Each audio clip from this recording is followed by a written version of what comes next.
বিসমিল্লাহির রহমানির রহিম। আমরা অ্যাকুইড ডিজিজের ট্রিটমেন্ট প্রটোকল গুলো শিখবো। হোমিওপ্যাথিতে মেডিসিন গুলো মূলত ক্রনিক ডিজিজের জন্যই প্রুভিং হয়েছে, আবিষ্কৃত হয়েছে। কিন্তু অ্যাকুইড ডিজিজ গুলো সেগুলোর মধ্যে থেকে একটা গুরুত্বপূর্ণ অংশ। কারণ ক্রনিক ডিজিজ চিকিৎসার সময়ে বা তার সে আগে বা পরে অ্যাকুইড ডিজিজ দেখা যাওয়াটা খুব স্বাভাবিক। অ্যাকুইড ডিজিজ জিনিসটা কি? যেটা সাডেন, অল্প সময়ের ভিতরে বা ভায়োলেন্ট ভাবে কোনো একটা অর্গানিজম দিয়ে বা পরিবেশের কোনো কারণে বা কোনো কিছু এক্সপোজার কারণে তার শরীরে চলে আসছে, এবং সেটা দেখা যাচ্ছে শরীরের যে ডিফেন্সিভ রেটিকুলো এন্ডোথেলিয়াল সিস্টেম যেটা আছে সেটা অটোমেটিকলি এটা ভালো করতে পারে। যদি ভালো করতে না পারে তাহলে সেই রোগীটা দেখা যাচ্ছে আস্তে আস্তে হয়তো মারা যেতে পারে। অর্থাৎ অ্যাকুইড ডিজিজ ইজ এ সিম্পল আবার ডেঞ্জার, কারণ এটা নিজে নিজেই রিল্যাপস করতে পারে। আবার হচ্ছে এরকম হতে পারে যে অ্যাকুইড ডিজিজ হয়েছে, হ্যাঁ, সামান্য দেখা যাচ্ছে যে কোনো একটা জায়গা থেকে বাসি খাবার খাওয়ার কারণে সেখানে হয়তো ভিব্রিও কলেরার জীবাণু ছিল, অথবা টাইফয়েডের জীবাণু ছিল, দেখা যাচ্ছে যে সেটা ট্রিটমেন্ট করা হয় নাই সে কলেরার কিংবা টাইফয়েড ফিভারের, এবং এটাই তার ফ্যাটাল হতে পারে, মৃত্যুর জন্য কারণ হতে পারে। সেই জন্য এটা খুব সিম্পল আবার খুব কঠিন। তো আমরা সেটা একটা সিরিজের মতো ভাগ করেছি। আমরা এলোমেলো করে না পড়ে আমরা প্রাইমারি ভাবে আমরা একটা সিরিজের প্রথমে আমরা ডেকোরেশন করেছি একটা কোর্সের মতো। তো প্রথমে আমরা জেনারেল ফিভার নিয়ে কথা বলবো, all types of fever and management and medicine, এবং এইগুলো আস্তে আস্তে আমরা ইনজুরি এই সব তো আপনাদের অলরেডি, আপনারা এগুলো একটু দেখে নিবেন, হ্যাঁ, যে কোন কোন বিষয়গুলো পড়বো, তাহলে আমাদের একটা ধারণা থাকবে যে হ্যাঁ আমরা এই বিষয়গুলো সামনে পড়বো। এটা হচ্ছে প্রাইমারি, আমরা প্রয়োজনে আরো সামনে পরে অ্যাড করবো এগুলো শেষ করার পরে। তো তাহলে এটা হচ্ছে বিষয়। তাহলে আমি প্রথমেই হচ্ছে যে মেডিসিনের দিকে যাব, মেডিসিন এর ভিতরে যাব। জ্বরের জন্য অল্প কিছু মেডিসিন, খুব গুরুত্বপূর্ণ মেডিসিন, অল্প কিছু সংখ্যক দিয়েই মোটামুটি 60 to 70% ক্ষেত্রে ম্যানেজ করা যায় সেই মেডিসিন গুলোই এখন একটু কিনোট গুলো আলোচনা করব যে কোন কোন কন্ডিশনের ক্ষেত্রে সেই মেডিসিন গুলো ব্যবহৃত হয়, এবং তার পরবর্তীতে সেগুলো একটু রেপার্টরিতে আমরা রুব্রিক্স গুলো দেখবো। তাহলে ফিভার,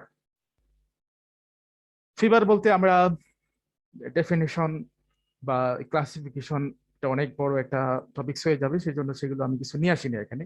আমরা যেটা বুঝি যে শরীরের যে তাপমাত্রা স্বাভাবিক যেরকম আছে 98.6 ডিগ্রি ফারেনহাইট, তার থেকে বেশি হয়ে যাওয়া, সেটা আইদার মানে কজেশনের দ্বারা অথবা কোনো এক্সাইটিং বা সাইকোলজিক্যাল কোনো কারণ বা যে কোনো রোগের কারণ অর্গানিজমের দ্বারা, অথবা বডির কোনো ক্রনিক ডিজিজ আছে সেটার কারণে হতে পারে, বা ইনফেকশাস কোনো এজেন্টের কারণে ফিভার হতে পারে। This is not a disease, এটা অবশ্য ডিজিজও বলা যেতে পারে, বাট ডিজিজের চাইতে বেশি সিমটম। অর্থাৎ কোনো একটা বডিতে ইনফেকশন হইলে বা কোনো একটা বডিটা তার এক্সপোজ করতে পারতেছে না পরিবেশের সাথে, হঠাৎ করে পরিবেশ চেঞ্জ হয়ে গেছে, আমরা হঠাৎ করে বাসা থেকে হলে চলে গেলাম, গোসল করার পরে জ্বরে চলে আসলো। So this is exposure, exposure to cold water. তো এটাই হচ্ছে আসলে একটা ফিভারিশ কন্ডিশন বা ফিভার। তো আমরা আসলে এখানে একটু সামারি করা আছে। The first thing we asked in case of fever, যে আমরা প্রথমে কি জিজ্ঞেস করবো। অন্যান্য যে কেস্টিং যেগুলো করা হয় তার থেকে জ্বরের প্রেসক্রিপশনটা একটু কিংবা কেস্টিংটা একটু আলাদা হয়, সেই আলাদাটা একটু দেখি। Is how long the patient has the fever, যে কত দিন ধরে এই পেশেন্টটা সে জ্বরে ভুগতেছে। We usually gives a remedy after the first 48 hours. আমরা 2 দিন পর্যন্ত অপেক্ষা করি, কারণ আমরা জানি যে আমাদের ডিফেন্স মেকানিজম তার নিজস্ব একটা শক্তি আছে সেটাকে কিউর করার।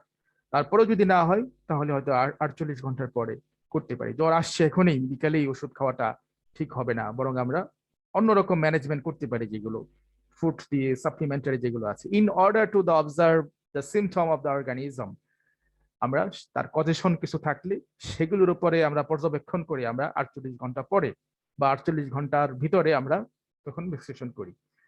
ওই দেন তখন আমরা কি কি জিজ্ঞেস করি about the characteristic fever, like how high is fever, তার টেম্পারেচার কত, হিট কত, কত ডিগ্রি ফারেনহাইট, 99, 101, 2, 3, 4।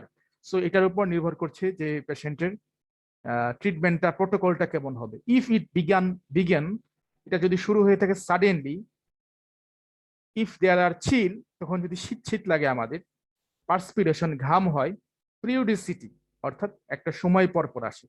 এই জ্বরের ক্ষেত্রে এই ব্যাপারগুলো খুব ইম্পর্টেন্ট একটা ব্যাপার, কখন থেকে শুরু হয়েছে, তারপরে তার জ্বরের সময় শীত শীত লাগে কিনা, অথবা ঘাম হয় কিনা সেই জ্বরের সময়, তারপরে হচ্ছে জ্বরটা কখন কমে বাড়ে, how often it goes up, কখন যায় আসে। সকালে দেখা যাচ্ছে কারো কারো জ্বর হচ্ছে দুপুরের পর থেকে বাড়ে, কারো কারো সন্ধ্যার পর থেকে বাড়ে, কারো কারো সকালে হয়, কারো কারো রাত মিড নাইটে হয়।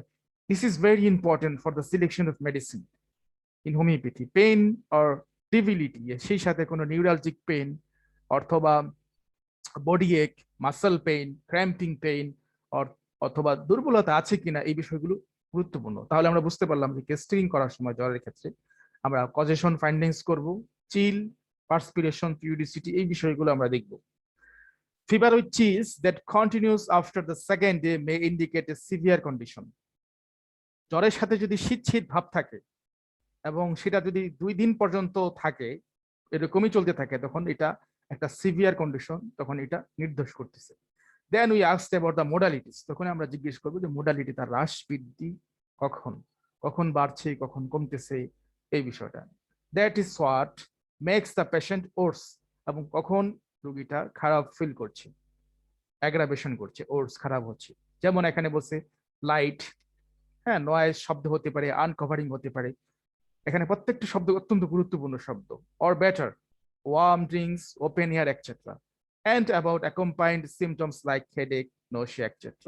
Of course, whatever is given spontaneously by the patient of the greater good. অর্থাৎ এই শব্দটুকু যেটুকু এতক্ষণ ধরে আমরা বললাম, সবগুলোর মূল সামারি কয়েকটা কিনোট পয়েন্টের কথা বলা আছে। প্রথম আমরা চিল পরে আসছি, পার্সপিরেশন, পিউরিসিটি। এখানে বলা হচ্ছে বিশেষ করে আমরা অ্যাগ্রাভেশন এবং অ্যামিলারেশনটাকে বেশি প্রায়োরিটি দিচ্ছি, যেটাকে ওর্স করে। যেমন লাইট, সূর্যের আলোতে যেতে হতে পারে, তারপরে হচ্ছে ইলেকট্রিক বাতির নিচে হতে পারে, শব্দে হতে পারে, কারো জ্বর হইলে একদম গট বলে যে কেউ যেন না আসে, আমার ঘরটা একদম ক্লোজ করে লাগিয়ে রাখে। সো এগুলো হচ্ছে অবজারভেশনের বিষয়। This is very important things. তারপর হচ্ছে সেই জ্বর অবস্থা দেখা যাচ্ছে কেউ কাঁথা নিয়ে শুয়ে থাকে, প্রচন্ড গ্রীষ্মের দিন, কিন্তু তারপরেও সে কাঁথা নিয়ে শুয়ে আছে, কিংবা কাঁথা নিয়ে শুয়ে নেই, কভারিং কিংবা আনকভারিং, সেগুলো আমরা দেখবো। কিংবা কোন জিনিসগুলোতে তার ভালো লাগে, ওয়ার্ম ড্রিঙ্ক, হ্যাঁ, তার হচ্ছে খোলা বাতাসে গেলে, কিংবা এই বিষয়গুলো জ্বরের কেস্টিং এর ক্ষেত্রে অবশ্যই থাকতে হবে। এবং এর সাথে সাথে অন্য অন্য যে কম্বাইন্ড সিমটম থাকতে পারে, মাথা ব্যথা থাকতে পারে, রোশে থাকতে পারে, তারপরে হচ্ছে মাসেল ক্র্যাম্পিং পেইন থাকতে পারে, ডায়রিয়া থাকতে পারে। তো সেগুলো আমরা অ্যাসোসিয়েটেড সিমটম হিসেবে আমরা নিব। Of course whatever is given spontaneously by the patient is of the greater value. আমরা সেইগুলোকেই আমরা ভ্যালু দিব, সেইগুলোকে আমরা সব থেকে বেশি গুরুত্ব দিব, যেগুলো পেশেন্ট আমাদের কাছে বেশি ইমফাসাইজ করছে। পেশেন্ট এসে বলতেছে যে আমার জ্বর আসছে, কালকে বিকাল থেকে আমাদের জ্বর আসছে, তারপরে খুব মাথা ব্যথা শুরু হয়ে গেছে, তারপরে এখন একটু মাথা ব্যথাটা একটু কম, কিন্তু জ্বরটা শরীরে এখনো আছে। তো এই বিষয়গুলো যেটা বলছে সেটা আমরা বেশি ইমফাসাইজ দিব। The understanding the underlying cause of the fever clinically entity, এবং কিছু কিছু ব্যাপার আছে যেগুলো রোগের সাথে ক্লিনিক্যাল এন্টিটির সাথে যেগুলো জড়িত থাকে, যেমন টনসিলাইটিস, টনসিলের প্রদাহের কারণে, ওটাইটিস মিডিয়া, কানের মধ্যে ইনফ্লামেশন, বেলিয়াস, ইনকাস, হিডিয়াস, এই যে বোনস গুলো আছে 3টা, তো সেখানে যদি ওখান থেকে ইনফ্লামেশন যদি হয়, ওটাইটিস মিডিয়া বলি, সেটার জন্য হতে পারে নিউমোনিয়া অর ইভেন সেপ্টিসিমিয়া। যে কোনো ধরনের ইনফেকশন হইলে শরীরের ভিতরে এটা ফার্স্ট রেজ টেম্পারেচার করে, বিশেষ করে bacterial infection should be evaluated. এই যে ব্যাপারগুলো যেগুলো আছে, যে এগুলো কোনো রোগ থেকে হলো কিনা। অর্থাৎ জ্বরটা আমরা শুধুমাত্র প্রথম আমরা 2-4টা সিমটম শুনেই তার কোনো মেডিসিনের কথা আমরা মাথায় আনবো না। এলোপ্যাথিতে বা কনভেনশনাল মেডিকেল সায়েন্সগুলোতে তারা কি করা হয়, তারা টেম্পারেচারটাকে, হাইপোথ্যালামাস যে থার্মাল টেম্পারেচারটাকে, সেটার দিকে তারা ফোকাসিং করছে। আর আমরা সেটার দিকে ফোকাসিং না করে সম্পূর্ণভাবে আলাদাভাবে আমরা তার মোডালিটি, তার চিল, তার পিউরিসিটি, তার পার্সপিরেশন, তার ভালো লাগা, তার মন্দ লাগা, কখন বাড়ছে, কখন কমতেছে, কিংবা কোনো ডিজিজের কারণে হয়েছে কিনা, associated by or the accompanied by কোনো কারণে হয়েছে কিনা, সেই জিনিসগুলো আমরা ইভ্যালুয়েশন করি। এই জন্য দেখা যাচ্ছে যে জ্বরের ক্ষেত্রে আমাদের 10টা রোগী যদি আনা হয়, তাহলে 10 রকম ওষুধ কিন্তু প্রেসক্রিপশন হবে 10টা রোগীর ক্ষেত্রে, কিন্তু সবারই কিন্তু একটা common symptom, this is a fever. তো এই অংশটা খুব গুরুত্বপূর্ণ, হ্যাঁ, যে ইন্ট্রোডাকশন, যে কথাবার্তা যেগুলো বললাম, যে কেস টেকিং করার সময় এখানে এই ব্যাপারগুলো অবশ্যই থাকতে হবে, এবং এগুলো নেয়ার ফলে রেপার্টরি থেকে খুব সহজে কিন্তু কেস টেকিং করে, কিংবা শুধুমাত্র এই কিনোট গুলো মনে রেখে মেডিসিনের প্রেসক্রিপশন করা সহজ উইদাউট রেপার্টরাইজেশন। আর রেপার্টরি করলে তো আরো অনেক সহজই হয়। তাহলে আমি এই জিনিসটা একটু একজনের কাছ থেকে একটু শুনতে চাই যে আমরা এই ইন্ট্রোডাক্টরি কথাবার্তাগুলো বুঝতে পারলাম কিনা, যে জ্বরের ফিভারের ক্ষেত্রে আমরা কেস টেকিংটা কেমন হবে, যেটা অন্যান্যদের ক্ষেত্রে কিন্তু আলাদা, একদমই আলাদা বলবো। আপনারা যদি বুঝতে অসুবিধা হয় কোশ্চেন করেন, অথবা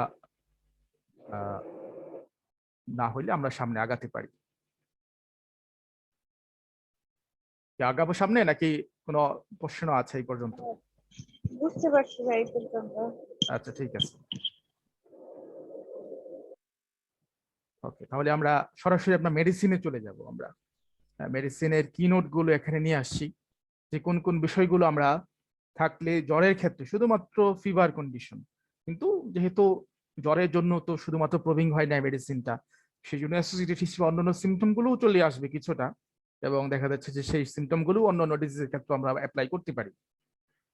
তো ঠিক আছে, তাহলে হচ্ছে অ্যাকোনাইট ন্যাপেলাস প্রথম যে মেডিসিনটা যেটা আছে। কিওয়ার্ড গুলো মনে রাখা অত্যন্ত জরুরি, প্রত্যেকটা মেডিসিনের কিওয়ার্ড, যে 4-5টা শব্দ আছে যে মেডিসিনটা দিয়ে একটা মেডিসিন থেকে একটা মেডিসিন ডিফারেন্সিয়েট করি। একটা মানুষ থেকে আরেকটা মানুষ যেরকম ভাবে আমরা মাথা দেখে তার চেহারা দেখে ডিফারেন্সিয়েট করি, ঠিক কিওয়ার্ড গুলো ঠিক মেডিসিনের এরকম ভাবে ফেস বা চেহারা, যেগুলো থেকে অ্যাকোনাইট থেকে বেলাডোনা, ব্রায়োনিয়া, জেরসিয়ামকে আমরা আলাদা করব।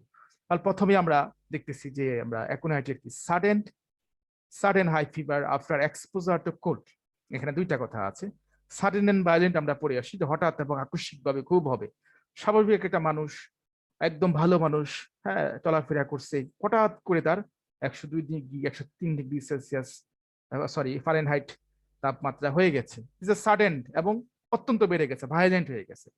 বাট এখানে আরেকটা জিনিস বলছে, এক্সপোজার টু কোল্ড, ঠান্ডা লাগার ফলে, ঠান্ডা ভেজা ড্যাম্পের আবহাওয়ার কারণে। এক্সপোজার টু কোল্ড, এই বিষয়টা কেমন আমরা যদি একটু খেয়াল করি, যে যেরকম ফ্রিজ যদি আমরা খুলি, ডিপ ফ্রিজটা যদি খুলি, আমাদের কি হয়, একটা ভিতর থেকে একটা ঝাপটা হাওয়া কিন্তু আমাদের শরীরে এসে লাগে, একটা ঠান্ডা একটা কুল হাওয়া কিন্তু এসে লাগে। তো এরকমের কথা বলা যাচ্ছে এক্সপোজার টু কুল, এরকম ঠান্ডা বাতাস, বৃষ্টি হচ্ছে, জানালাটা খোলা ছিল, বাইরে থেকে এক্সপোজার এই কোল্ড এসে তার জ্বর হয়ে গেছে। তারপরে যেটা সাডেন হাই ফিভার, যেটা বলা হচ্ছে 102 103 ডিগ্রি ফারেনহাইট হয়ে যাবে, অফেন প্রিসিডেড বাই চিল, এবং শীত দিয়ে আসবে, শীত করে করে আসবে, কাঁপুনি শুরু হবে তখন শরীরের মধ্যে। চিল এবং শীত, চিল মানে হচ্ছে ঠান্ডা, শীত শীত লাগবে, এবং এর সাথে সাথে কাঁপুনিও থাকবে, specially after exposure to cold or wind or from exposure two draft. অর্থাৎ এই যে বললাম যে সরাসরি বাতাস থেকে হতে পারে, আবার বাতাসের যে ঝাপটা সেটা এসে লাগতে পারে, যেমন বৃষ্টি হয়েছে, ঠান্ডা একটা, এটার একটা ঝাপটা বাতাসের ওয়াইন্ড, সেটার কারণে হতে পারে। অথবা দেখা যাচ্ছে যে সরাসরি বৃষ্টিতে ভিজার কারণেও সেখান থেকেও ঠান্ডা লেগেও হতে পারে। Hot head and extremities without perspiration, মাথাটা গরম থাকে কিন্তু হাত পা গুলো কোনো পার্সপিরেশন থাকে না।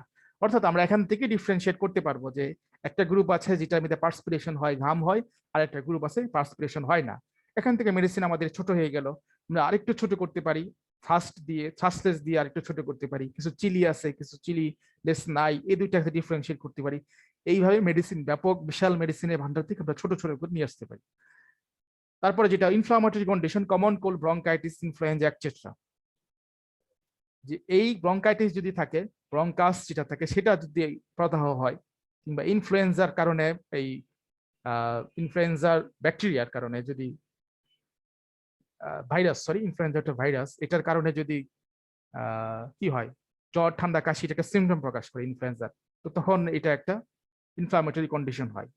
Resulting from exposure to dry cold wind, বলতেছে যে এগুলো যদি ড্রাই কিংবা কোল্ড এক্সপোজার থেকে হয়, সেই ক্ষেত্রে অ্যাকোনাইট প্রয়োগ হবে। All ailments acute or chronic are attended by fear of impending death, and after the feeling that death is the imminent or near. এটা খুব গুরুত্বপূর্ণ বিষয়, যে রোগী তার সামান্য রোগ কিন্তু সেটাই মনে করে যে সে এটা দিয়েই সে মারা যাবে, এটা তার গুরুত্বপূর্ণ একটা symptom. Fever after a fright or shock, জ্বরের পরে তার হচ্ছে ভয় ভয় কিংবা শক, এরকম একটা কন্ডিশন হয়। অর্থাৎ এখানে একটা বিশাল করে লেখা আছে, আমরা এখানে যে জিনিসটা বুঝলাম যে সাডেন এন্ড ভায়োলেন্ট হবে, এক্সপোজার টু কোল্ড হবে, এই দুইটা শব্দ মনে রাখতে পারলেই আমাদের হয়ে গেল। আর কিছু এখান থেকে মনে রাখতে চলবে, এই লাইনটা মনে রাখতে হবে।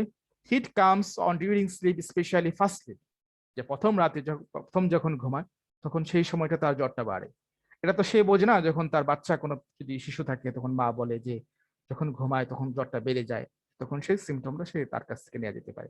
Dry heat at night, chill followed by heat and perspiration together, রাতের বেলা খুবই গরম, এরকম উষ্ণ গরম অনুভূত হয়। Chill follow by heat and perspiration together, এবং শীত করে, এর সাথে সাথে দেখা যাচ্ছে যে গরমও থাকতে পারে, পার্সপিরেশন থাকতে পারে। এগুলো মনে রাখতেও চলবে, বাট এই লাইনটা মনে রাখতে হবে যে প্রথম রাত্রে ঘুম আসে।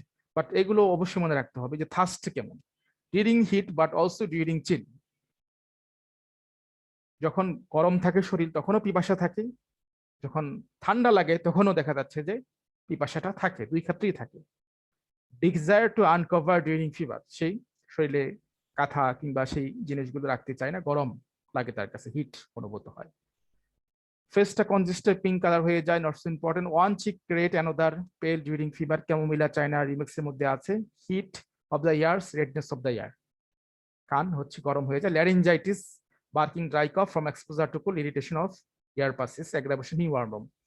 অর্থাৎ আমরা যদি এখন অ্যাকোনাইট নেক প্লাস কাউকে যদি দিতে চাই, আমরা সবকিছু যদি ভুলে যাই এখান থেকে কোনো সমস্যা নেই, আমাদের মাত্র 4-5টা কিওয়ার্ড মনে রাখলেই চলবে। যেটা সাডেন এন্ড ভায়োলেন্ট হচ্ছে, খুব রেস্ট করছে, এবং exposure to cold or the directly cold, cold দিয়ে আমাদের হচ্ছে, এবং এখানে চিল থাকে, শীত থাকে, পানি পিপাসা থাকে, যে কোনো অবস্থাতেই থাকে, পেশেন্ট আনকভারিং থাকতে চায়, এবং এই ঠান্ডা লাগার কারণে এক্সপোজার টু কোল্ডের কারণে তার টনসিল হতে পারে, ল্যারিঞ্জাইটিস হতে পারে, ইনফ্লুয়েঞ্জাও হতে পারে, এবং এটা গরম রুমে গেলে সে আর এই জ্বরটা হচ্ছে বাড়ে। এইটুকু এখন এর থেকে মনে রাখতে পারলেই হয়ে যাবে। সাধারণত এখন এটা আমরা 6 আওয়ারের ভিতরে, উইদিন 6 আওয়ারের ভিতরে আমরা প্রেসক্রিপশন করি।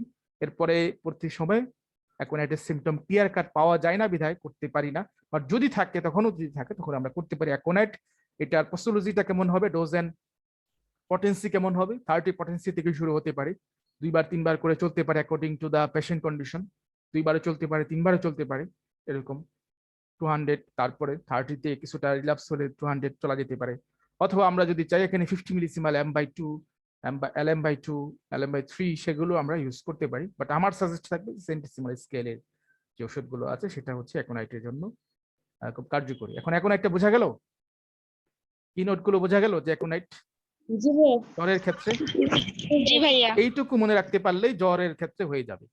এর বাইরে আর কিছুই লেখা দরকার নেই, বই পুস্তকের মধ্যে অনেক লেখা আছে, সেই লেখা থেকেই কমিয়ে এই পর্যন্ত আসে, তারপরেও দেখেন কত লেখা হয়ে গেছে। কিন্তু এই কিওয়ার্ড গুলো, যে পানি পিপাসা আছে, শীত শীত ভাব আছে, ঠান্ডা লেগে আসে জ্বরটা, হঠাৎ করে আসবে, তারপরে হচ্ছে এই চেহারাটা অনেক সময় ফ্যাকাশেও থাকতে পারে, নাও থাকতে পারে, সবসময় এগুলো থাকে না, আনকভারিং থাকতে চাই, জাস্ট গিভ অ্যাকোনাইট নেপ্লাস, আর কিছু দেখা দরকার নেই। দেন আসছি আমাদের গুরুত্বপূর্ণ মেডিসিন আর্সেনিকাম অ্যালবাম। যেটা আর্সেনিকাম অ্যালবাম আমাদের এটা খুব কমন একটা মেডিসিন, এবং সবাই কম বেশি এটা পড়ে আসছে, সেই জন্য এখান থেকে কয়েকটা কিনোট গুলোই মনে রাখতে পারলে আর্সেনিক অ্যালবাম প্রেসক্রিপশন করা যাবে। কিওয়ার্ড গুলো হচ্ছে চিলস, এখানেও শীত শীত থাকবে, অ্যাংজাইটি থাকবে, একটা উদ্বিগ্নতা থাকবে, অ্যান্ড রেস্টলেস থাকবে, দুইটা বিষয় থাকবে। ফার্স্ট ফর সিপস, এই কথাটা খুব ইম্পর্টেন্ট, এই পুরো লাইনটাই খুব ইম্পর্টেন্ট। এই 4-5টার সিমটমের উপরেই বেসমেন্ট করে আর্সেনিক অ্যালবাম দেওয়া যায় জ্বরের ক্ষেত্রে, কোনো সমস্যা হয় না। প্রথম হচ্ছে শীত শীত ভাব থাকবে, উদ্বিগ্নতা থাকবে, দেখা যাচ্ছে হঠাৎ করে জ্বর হয়েছে কিন্তু তার অস্থিরতাটা খুব বেশি, এর সাথে সাথে অস্থিরতাটা খুব বেশি, উদ্বিগ্নতা, টেনশন কাজ করতেছে সেই মুহূর্তে।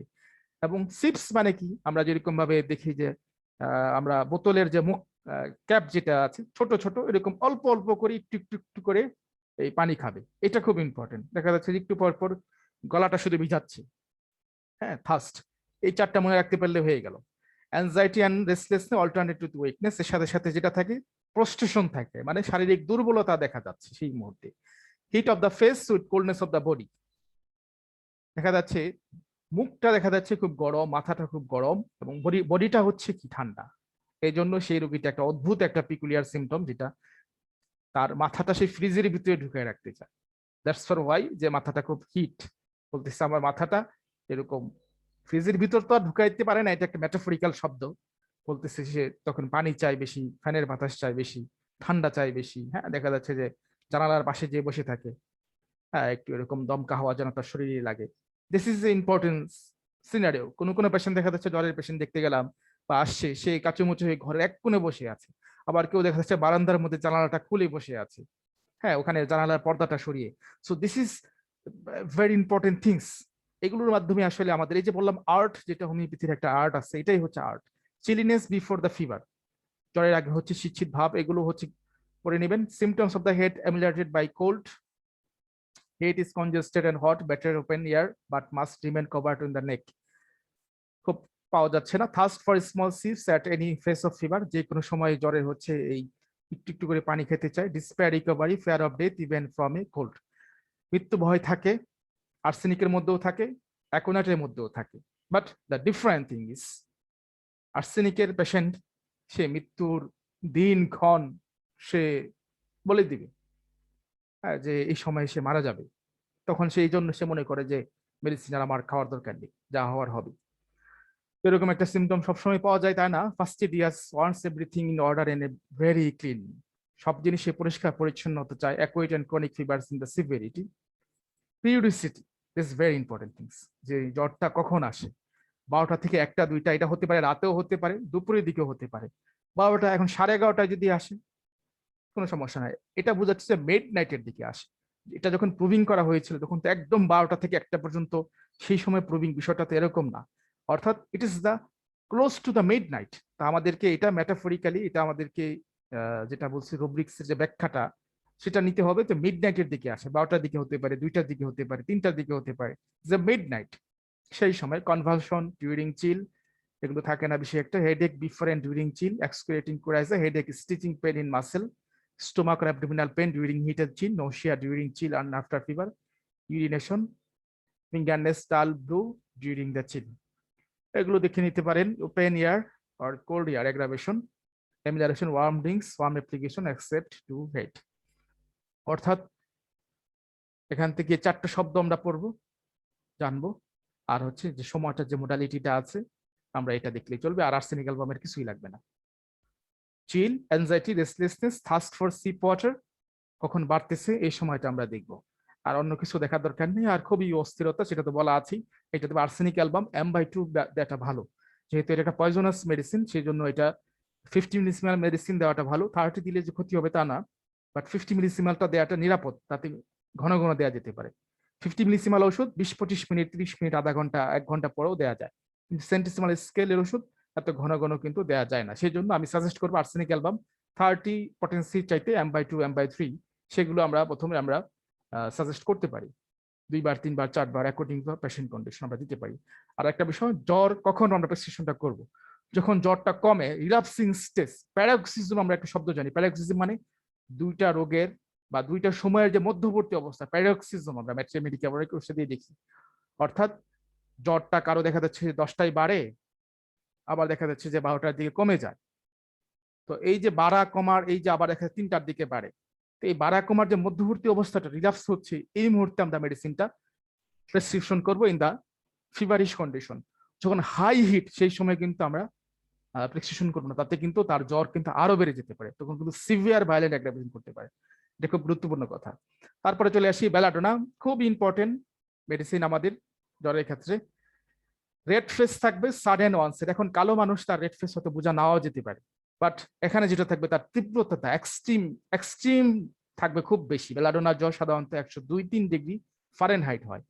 Fever with red hot face and cold feet. But এখানে একটা গুরুত্বপূর্ণ, তার শরীর, সমস্ত শরীর হচ্ছে গরম, অত্যন্ত গরম, কিন্তু হাত পা যদি আমরা একটু দেখি, তো টাচ করে দেখি, এক্সট্রিমিটিস বিশেষ করে দেখবো ঠান্ডা। এটা দিয়েই জাস্ট এই সিমটমটার উপর বেসমেন্ট করে বেলাডোনা প্রেসক্রিপশন করা যায়, আর কিচ্ছু দরকার পড়ে না। নাথিং ইজ, জাস্ট তার সারা শরীর গরম, কপালে হাত দিয়ে দেখলাম, মুখে হাত দিয়ে, বুকে হাত দিয়ে, যে অনেক টেম্পারেচার খুব রেস করেছে, বাট তার ফিট গুলো, এক্সট্রিমিটিস গুলো cold. Burning, radiation, heat, sudden intense onset and high fever, cold extremities, feet and icy cold. বরফের মতো ঠান্ডা বলা আছে, বরফের মতো হয়তো নাও হতে পারে, কিন্তু দেখা যাচ্ছে 103 ডিগ্রি, কিন্তু হাত পায়ে দেখা যাচ্ছে স্বাভাবিক।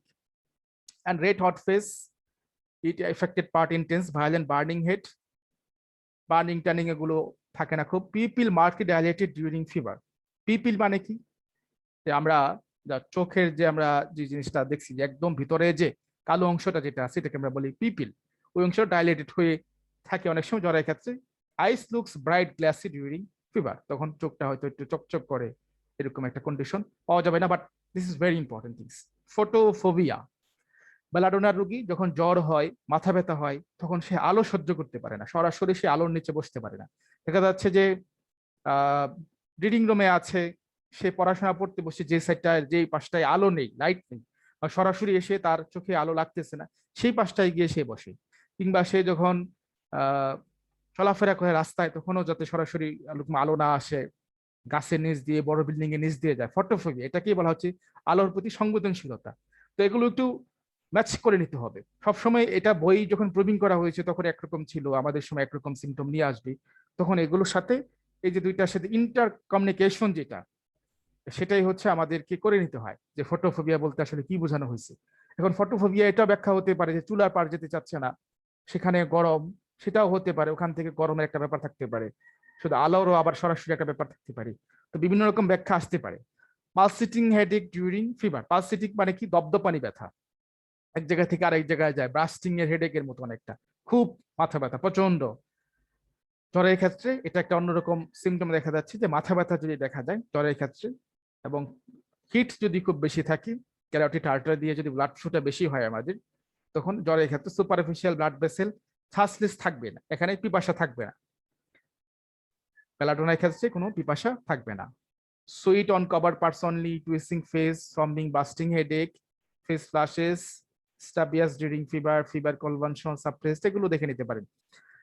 এখানে অ্যাগ্রাভেশনের কথা, জারের মতে যে বিকাল 3টার দিকে তার জ্বর বাড়ে।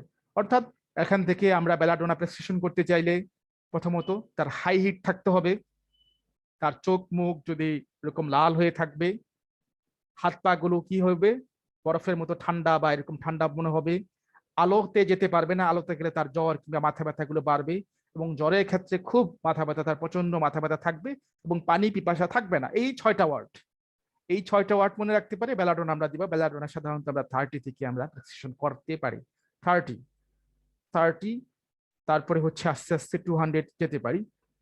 এবং দেখা যাচ্ছে যে একটা কেস হিস্ট্রি শেয়ার করি, বেলাডোনার একটা পেশেন্ট মোর দেন 3 ইয়ার্স আগো।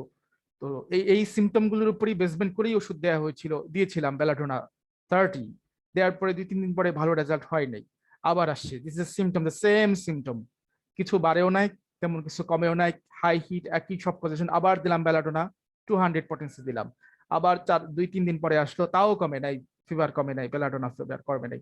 আবার কেস স্টিকিং করলাম, থার্ড টাইম কেস স্টিকিং করলাম, this is same symptom, I can not change this remedy because still now this is covering whole symptom with the belladonna. I give him belladonna 1 m potency in 2 dose. After giving 2 dose of belladonna 1 m, the fever is totally disappear.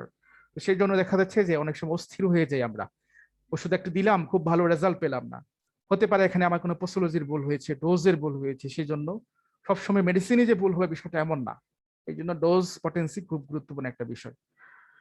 তাহলে এটা belladonna সম্বন্ধে আমরা বুঝতে পেরেছি নিশ্চয়ই। বেলাডোনার যে keynote symptom গুলো আমরা যেগুলোর উপর প্রেসক্রিপশন করবো আমরা অ্যাকিউট ডিজিজের, জ্বরের ক্ষেত্রে বা মাথা ব্যথার ক্ষেত্রে, আমরা মাথা ব্যথার ক্ষেত্রে একই symptom, this is same symptom. আমার একটা কোশ্চেন ছিল। হ্যাঁ হ্যাঁ জি ভাইয়া, এই যে পোটেন্সির ক্ষেত্রে যে 50 মিলিসিমান হইলে 2-3 ঘন্টা পরে দেয়া যাবে, শোনা যায় আমার কথা? হ্যাঁ শুনতে পাচ্ছি, জি আপনি প্রশ্ন শেষ করেন।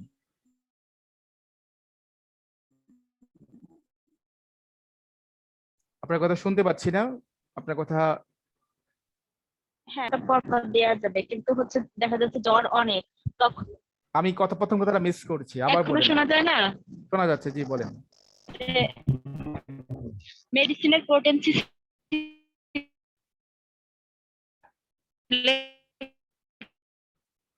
আচ্ছা আপনার নেট বোধহয় সমস্যা, আপনি প্রশ্নটা লিখে রাখেন, আমি পরবর্তী ক্ষেত্রে সময়ে। দেখা যাচ্ছে হচ্ছে 50 মিলিমিটার পর পর দিতে পারবো, যেমন 30। আচ্ছা আমি প্রশ্নটা কিছুটা আমি বুঝতে পেরেছি, কিছুটা বুঝতে পারিনি। আচ্ছা আমি প্রশ্নটা শেষে করবো, আমি ক্লাসটা শেষ করি, না হলে অন্যদিকে আবার চলে যাব। আপনি লিখে রাখেন বা মনে রাখেন, আমি শেষে নিব, ক্লাস শেষে আমি প্রশ্নটা করব। এখন আর অন্য প্রশ্ন দিয়ে আপাতত অন্যদিকে যেতে চাচ্ছি না, ওইটা অ্যান্সার দিব শেষের দিকে, অসুবিধা নেই। ওকে, তাহলে আমরা প্রথমে পড়লাম হচ্ছে অ্যাকোনাইট পড়লাম, হ্যাঁ একটু আবার একটু একটু করে রিভিশন, তারপরে পড়লাম আর্সেনিক অ্যালবাম, তারপরে হচ্ছে বেলাডোনা, এখন আমরা পড়বো হচ্ছে ব্রাইনিয়া। আচ্ছা, 3টা মেডিসিন যে আমরা পড়লাম, এটা কি আর বাসায় পড়তে হবে আমাদের? কি বলেন, বাসায় কি গিয়ে পড়তে হবে? এটা তো এখনই মনে হয় আমাদের পড়া হয়ে গেছে না এটা? জি ভাইয়া। 3টা মেডিসিন যে কি নোট জি সিম্পটম ভাইয়া। গুলো আমরা প্রেসক্রিপশন করতে পারবো এখন, যে বিষয় এই 3টার ইনশাআল্লাহ। উপরে করতে পারবো। এখন আরেকটু বেশি পড়তে হবে, তা না হলে যেটা হবে যে আমরা যে রোগী আসুক আমরা এই টেনে টুনে এটার ভিতরে ফেলানোর চেষ্টা করবো। হ্যাঁ, সেজন্য আমরা আরো মেডিসিন পড়বো। ঠিক আছে, এখন আমরা পড়ি ব্রাইনিয়া অ্যালবা। এটার কিওয়ার্ড গুলো কি? এই দিকে চিহ্ন মানে আমরা গণিতে দেখে আসছি যে গ্রেটার দেন লেস দেন মানে কি, যে মোশনে বাড়ে, মানে এই চিহ্নটা যেটা ভিতরের দিকে থাকে এটা মানে বাড়া বোঝায়, যে উল্টা থাকতো তাহলে কমা বোঝায়। তাহলে মোশনে হচ্ছে বাড়ে, থার্স্ট, ইরিটেবিলিটি, পেন। এটার মধ্যে কি হয়, মোশন বলতে যে তার হচ্ছে চলাফেরা করতে হবে বিষয়টা এমন না, সেই সময়টা পেশেন্ট চুপচাপ থাকতে পছন্দ করে। এটা হচ্ছে শাব্দিক অর্থ, এটা হচ্ছে প্র্যাকটিক্যাল কথাবার্তা।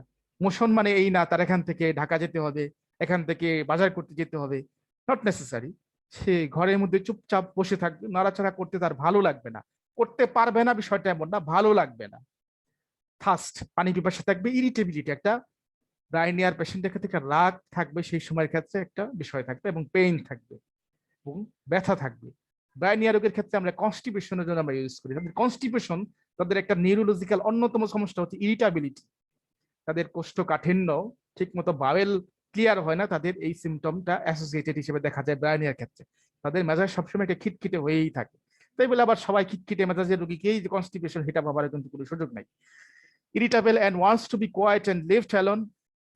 সে যখন রাগান্বিত থাকে সে তখন কি করে, সে একা থাকতে চায়, বলতেছে তোমরা সবাই চুপ হয়ে যাও, খামোশ হয়ে যাও, একা থাকতে দাও। ট্রিমেন্ডাস থার্স্ট, ট্রিমেন্ডাস মানে কি, অস্বাভাবিক, ভীষণ পানি পিপাসা, এবং আনকুয়েন্সেবল, খুব এই 2টা শব্দ খুব গুরুত্বপূর্ণ। আনকুয়েন্সেবল থার্স্ট ফর লার্জ অ্যামাউন্ট, মানে পানি খাচ্ছে তো খাচ্ছে, পেট ভরে গেছে, বারে বারে প্রস্রাব করতেছে, কিন্তু তার পানি পিপাসা যেটা সেটা কিন্তু তার পূরণ হচ্ছে না।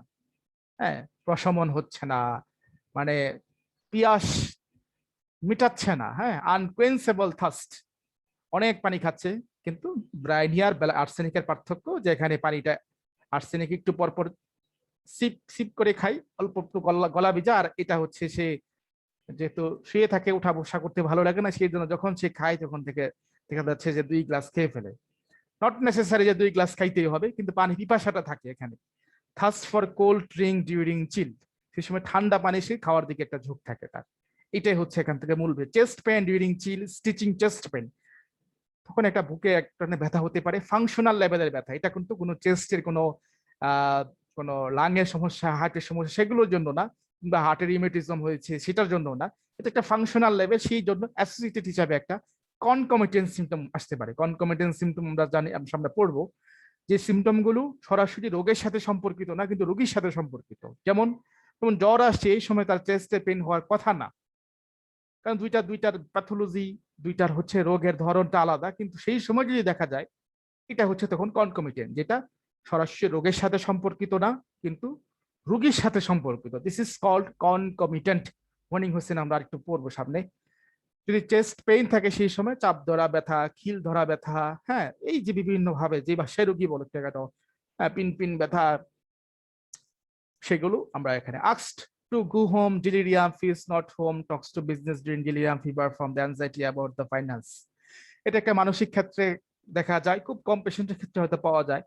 এখন যদি হোস্টেলে থাকি আমরা, তখন আমরা হয়তো বাসায় যেতে চাইবো, এটাই স্বাভাবিক। এখন সেই জন্য ডেলিরিয়াম হিসেবে বাসায় যেতে চাচ্ছে দেখে এটাকে ব্রাইনিয়া দিয়ে বাসায় পাঠিয়ে দিবে, বিষয়টা এমন না। তো এটা কারো কারো ক্ষেত্রে দেখা যাচ্ছে পাওয়া গেছে, কিংবা সেই সময় দেখা যাচ্ছে ব্যবসা বাণিজ্যের কথাবার্তা সে বলে, কিংবা সেই সময়ে অ্যাংজাইটি, ফাইন্যান্সের এই সমস্যায় দেখা যাচ্ছে। এটা মেন্টাল সিমটম হয়তো কোনো পেশেন্টের ক্ষেত্রে থাকতে পারে, কিন্তু এটা খুব দেখা যাচ্ছে যে সেই সময় জিজ্ঞেস করবে যারা হলে থাকে, বিশেষ করে তোমরা কি এখন বাসায় যেতে ইচ্ছে করতেছে, সেটা অবশ্যই বলবে বাসায় যেতে ইচ্ছে করতেছে, কারণ বাসায় গেলে একটা ফ্যাসিলিটি, একটু কেয়ারটা বেশি পাওয়া যাবে। তো সেটার উপর বেসমেন্ট করে কিন্তু আমাকে বেলাটোনায় কিন্তু টেনে টুনে ফেলানোর কিন্তু কোনো সুযোগ নাই।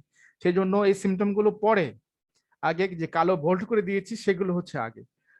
markedly painful inflammation, one-sided heat, right-sided heat, right pneumonia, morning, evening, especially 9 p.m. evening after lying bed, extremities pain during fever। এগুলো কিছুই লাগবে না। aggravation, motion, even light motion, অর্থাৎ এখানে আমরা ব্রাইনের ক্ষেত্রে আসতেছে, মোশন আসছে, থাস্ট আসছে, পেন, মাথা ব্যথাও এখানে আসছে। তবে মাথা ব্যথা এখানে ব্যাপারটা বেলাডোনার মতো এতটা তীব্রতর মাথা ব্যথা এখানে হয় না। পেশেন্ট চুপচাপ থাকবে, উঠাচড়া করতে ভালো লাগবে না, কথাবার্তা তার সামনে কেউ বলুক সেটা তার পছন্দ হবে না, ভালো কথা বললেও তার ভালো লাগবে না। হ্যাঁ, সেই সময় তার বুকের ব্যথা হতে পারে, সেই সময় তার কনস্টিপেশনও সমস্যা হতে পারে। এখানে যদিও লেখা নাই, হতে পারে সেই সময়ের ক্ষেত্রে। তো এই সিমটম গুলোর উপরে ব্রাইনিয়া অ্যালবাম, এটার পোসোলজিটা কেমন হবে, পোসোলজি মানে কি, পটেন্সি 7 ডোজটা কেমন হবে, ব্রাইনিয়া অ্যালবাম 30 to 200 পটেন্সি।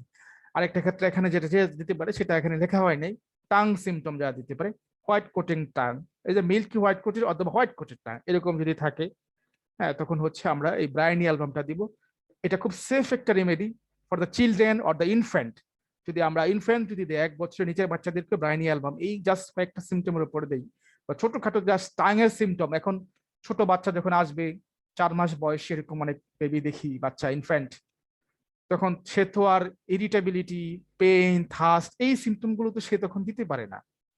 তখন আমরা কি দেখি, যে পেশেন্টটা সে কি চুপচাপ মায়ের কোলে শুয়ে আছে কিনা, নাকি হাত পা নড়াচ্ছে, ছটফটানি করছে, কিংবা তার টাংটা তখন দেখি, তার চোখটা তখন দেখি। এই জন্য তখন আইরিসের কথা বলা হয়েছিল। জাস্ট এইসবের কথার উপর বেসমেন্ট করে ব্রাইনি অ্যালবাম 30 দিয়েছি আমি অনেক পেশেন্টের ক্ষেত্রে।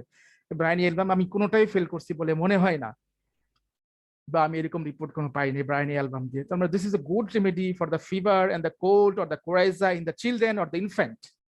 বয়স্কদের ক্ষেত্রেও হতে পারে। এই কয়েকটা সিমটম মনে রাখতে পারলে ব্রাইনি অ্যালবাম আমরা দিতে পারবো। কি বোঝা গেল ব্রাইনি অ্যালবামটা, যে কোন কোন সিমটম, জি ক্যারেক্টারিস্টিক ভাইয়া। সিমটম গুলো। কি পড়াশোনা কি মানে আজকে কি বোরিং লাগতেছে নাকি? না না ভাইয়া। ভাইয়া। জি না ভাইয়া।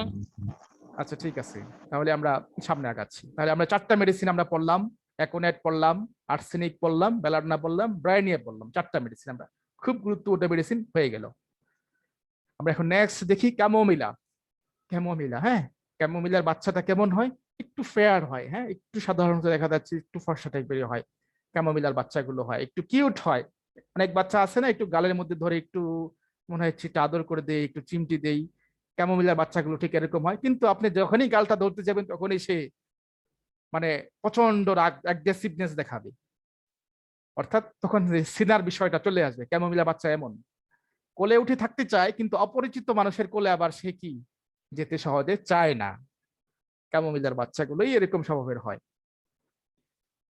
তাহলে আমরা কমপ্লেন্স গুলো দেখি কি, কমপ্লেনিং কি, ক্যাপ্রিসিয়াসনেস, সেন্সিটিভিটি টু পেইন।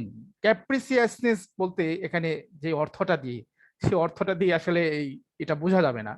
এটা মানে হচ্ছে যে সেই সময়ে তার রোগ যেমনই থাকুক না কেন, তার থেকে বেশি এক্সপোজার করবে পেশেন্ট। দেখা যাচ্ছে যে পেইন যতটা না ব্যথা, তার থেকে বেশি ব্যথা সে প্রকাশ করতেছে।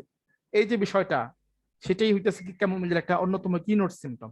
জ্বর হতে পারে, তারপর হচ্ছে দাঁতের ব্যথা হতে পারে, নিউরালজিক পেইন হতে পারে, ডিসমেনোরিয়ার পেইন হতে পারে। এগুলোর ক্ষেত্রে যতটা ব্যথা তার থেকে বেশি এক্সপোজ করছে, কারণ এই পেশেন্টগুলো ইনটলারেবল হয়। হ্যাঁ, কিছু কিছু মানুষ আছে না, সহ্য ক্ষমতা একটু কম থাকে। কিছু কিছু বাচ্চা থাকে না এরকম, যেগুলো হচ্ছে যে একদম যে ছোটবেলা থেকেই মানে ব্রয়লার মুরগির মতো পালন করে হয়েছে তাদেরকে, বৃষ্টিতে ভিজতে দেওয়া হয় নাই, রোদে পুড়তে দেওয়া হয় নাই, কাজ করতে দেওয়া হয় নাই, ঘরে বসে বসে শুধু চামচ দিয়ে খাওয়ানো হয়েছে আর কার্টুন দেখানো হয়েছে। ঠিক এই বাচ্চাগুলোই হচ্ছে আমাদের ক্লায়েন্ট। হ্যাঁ, ক্লায়েন্ট মানে আমাদের পেশেন্ট। এই ক্যামোমিলার বাচ্চা আমরা এগুলো দেখে বুঝতে পারবো যে শরীর একদম, যেটা বলে যে একদম মানে মাংসের ফ্লেশ টস টস করতেছে, যেটা বলে আর কি, মানে কাজ বাস করে নাই, কিছুই করে নাই, শরীরের মধ্যে কোনো স্পট নাই, কোনো দাগ নাই, কোনো ইনজুরির সাইন নাই, কিছুই নাই। So this is the patient of the chamomilla. ঠিক মেয়েদের ক্ষেত্রে একই ব্যাপার, বাচ্চাদের ক্ষেত্রে একই ব্যাপার, মেয়েদের ক্ষেত্রে একই ব্যাপার। এরকম ক্যামোমিলার বাচ্চা এরকম আমরা দেখবো। ইরিটেবিলিটি অ্যাকম্পাইন্ড অল সিমটমস, এইটা হচ্ছে খুব গুরুত্বপূর্ণ। তো সে সামান্য ব্যথা হোক, কম হোক, বেশি হোক, কিন্তু তার প্রকাশ ভঙ্গিটা খুব বেশি থাকবে। এই ক্যামোমিলার উপর এই প্রকাশ, জাস্ট দিস দ্য সিমটম উপর বেসমেন্ট করে একটা টুথেক, গাম, প্রচন্ড দাঁত ব্যথা, অ্যান্টিবায়োটিক খাওয়া হয়েছে, এটা ওটা খাওয়া হয়েছে, কিন্তু ওরকম রিল্যাপস করে না। জাস্ট এইটার উপর বেসমেন্ট করে ক্যামোমিলা 200 শক্তি 4-5টা ডোজ দিয়েই উইদিন এ 4 days এর ভিতরে তার 80% সমস্যা কিন্তু চলে গেছে, জাস্ট এই সিমটমের উপরে। This is the keynote symptom. সেই জন্য this is the homeopathy is the more than art. যে যতটা না আমরা সিমটম করে রেপার্টোরাইজেশন করবো তার থেকে বেশি মেডিসিনের যে পিকুলিয়ার সিমটমটা ম্যাচিং করতে পারে রোগীর সাথে সেই রোগীর সাথে। এই জন্য প্রত্যেকটা রোগী আমাদের কাছে হচ্ছে ডিফারেন্ট স্টাইল নিয়ে আমাদের কাছে আসে। এই জন্য হোমিওপ্যাথির মূল থিমটা যদি আমি বুঝতে না পারি, আমি অনেক মুখস্থ করতে পারি, বাট সেগুলো আমাকে খুব বেশি একটা কাজে দিবে না। গ্রেট সেন্সিটিভনেস টু পেইন বলা হয়েছে already, children desire to be held or carried, হ্যাঁ, তবে অপরিচিত বাচ্চাদের কোলে যেতে চায় না। Element from the anger specially pregnant women commonly during dentition, fever especially infant and babies, chill together in perspiration, one cheek red another hot, other pale especially during chill। এটা পাওয়া যেতে পারে, যেহেতু একটু ফর্সা মেয়ে থাকে এই মেয়েগুলো, তখন এক গাল কিং ফ্যাকাশে আরেকটা লাল এরকম দেখা যেতেই পারে। ড্রাই হিট নাইট উইথ স্লিপনেস দরকার নেই, এগুলো for non specially 9 AM profuse sweets cover part face perspires during the heat, back pain during fever, marked excitement, irritability and the capriciousness, aggravation, dentition, warm covering। আচ্ছা, দাঁত ওঠার সময় দেখা যাচ্ছে অনেকের ব্যথা শুরু হয়ে যায়। আরেকটা সিমটম, এটা 2 থেকে পত্রে আমরা এটা দেখি, দাঁত ব্যথা দাঁত যখন উঠে শিশুদের, বা দেখা যাচ্ছে দাঁত পরে যখন একটু বড়দেরও ওঠে 7-8-9 বছর বয়সে ডেন্টিশন, সেই সময়ে যদি জ্বর আসে তখন আমরা ক্যামোমিলাটা আমরা জাস্টিফাই করবো। তাহলে এটা সামারিটা কি ক্যামোমিলার কথা? পেইন যতটা না ব্যথা, যতটা না তার রোগ তার থেকে বেশি এক্সপোজ করছে, খুবই সেন্সিটিভ থাকে এই পেশেন্ট গুলো থাকে, আর বাচ্চাগুলো ফেয়ার থাকে, দেখতে একটু সুন্দরী হয়, নাদুস সুন্দর হয়, কোলে ওঠে, থাকতে চাই সবসময়, এগুলোর উপর বেসমেন্ট করে ক্যামোমিল আমরা দিতে পারি। এখানকার যে চিল পার্সপিরেশন যেগুলো আছে এগুলো খুব বেশি একটা ইম্পর্টেন্ট না। চায়না সিঙ্কোনা, যেটার উপর বেসমেন্ট করে আমাদের হোমিওপ্যাথিটা দাঁড়িয়ে আছে, যেই ম্যালেরিয়া ফিভারের উপর বেসমেন্ট করেই সিমিলিয়াস কিউরেন্টার এই জিনিসটা হচ্ছে কি বলে যে আসছে। তাহলে আমরা এটার চায়নাটা দেখি। পিরিয়ডিক ফিভার, পিরিয়ডিক মানে কি? এই যে পর্যায়ক্রমে, পর্যায়ক্রমে মানে কি? Every 7 days or the 14 days, not necessary যে 7 দিনই হতে হবে, অর্থাৎ একটা সময় থাকে, দেখা যাচ্ছে যে মাসের একটা সময় জ্বর আসে, আবার কিছুদিন ভালো থাকে, আবার জ্বর আসে, আবার জ্বর আসে, আবার ভালো থাকে, এই যে গ্যাপ দিয়ে দিয়ে আসা, এটাকেই বলা হচ্ছে পিরিয়ডিসিটি। পিরিয়ডিক, পিরিয়ড, হ্যাঁ, পিরিয়ড থেকে পিরিয়ডিক আসছে শব্দটা, যে একটা সময়ে একটা পর্যায়ক্রমে আসে। যেমন ম্যালেরিয়ার ক্ষেত্রে এই বিষয়টা দেখা যাচ্ছে, ম্যালেরিয়া যে ফিভারটা আছে আমাদের, প্লাজমোডিয়াম বাইবেক্স, হ্যাঁ, প্লাজমোডিয়াম ফালসিপারাম, যে ওই যে হিল ট্রেক অঞ্চলে গেলে যেগুলো হয়, মশা কামড় দিলে ম্যালেরিয়া প্যারাসাইট, সেটা দিয়ে জ্বরটা হয়। এই জ্বরের ক্ষেত্রে বেশিরভাগ ক্ষেত্রে এই পিরিয়ডিক্যাল যে সিমটম যেটা আছে এটা পাওয়া যায়। The most famous for the malarial remedy, Hahnemann তো এটা নিজে আবিষ্কার করছেন এটার উপরে, এভরি 7 days 14 days, বললাম যে থেমে থেমে আসে, নট নেসেসারি যে 7 দিনই হতে হবে, অর্থাৎ একটা সময় পর পর আসবে, অল্টারনেট চিল অ্যান্ড ফিভার। হ্যাঁ, যখন জ্বর থাকবে, এক সময় জ্বর থাকবে, এক সময় শীত অনুভূত হবে, এরকম একটা কন্ডিশন থাকবে। Touchy, easily offended, fear of animal, mark sensitivity and irritability during fever. সেই সময় তার হচ্ছে এই কি বলে, জ্বরের সময় তার টাচ করতে সেন্সিটিভিটি কিংবা প্রাণীর ভয় থাকতে পারে, আমার কাছে গুরুত্বপূর্ণ মনে হয় না। Worse after diarrhoea, haemorrhage of the loss of fluid. আচ্ছা, এই চায়নার মধ্যে যেহেতু আমরা জানি চায়না এটা আমাদের একটা ভাইটাল ফোর্সের একটা গুরুত্বপূর্ণ যে ফ্লুইড, সরি ভাইটাল ফোর্স না, ভাইটাল ফ্লুইড যেগুলো আছে শরীরের, যেমন কি আমাদের ব্লাড একটা ভাইটাল ফ্লুইড, যেগুলো আমাদের জীবনটাকে বাঁচিয়ে রাখছে। হ্যাঁ, তারপরে হচ্ছে যে মেল স্পার্ম একটা ভাইটাল ফ্লুইড, ল্যাকটেশন, দেখা যাচ্ছে অতিরিক্ত দেখা যাচ্ছে যে এই ভাইটাল ফ্লুইড গুলো যখন লস হয়ে যায়, শরীর থেকে বের হয়ে যাচ্ছে, তখন আমাদের শরীর দুর্বল হয়ে যায়। তখন 1 নাম্বার মেডিসিন হচ্ছে চায়না অফিসিয়ালিস দিতে হবে।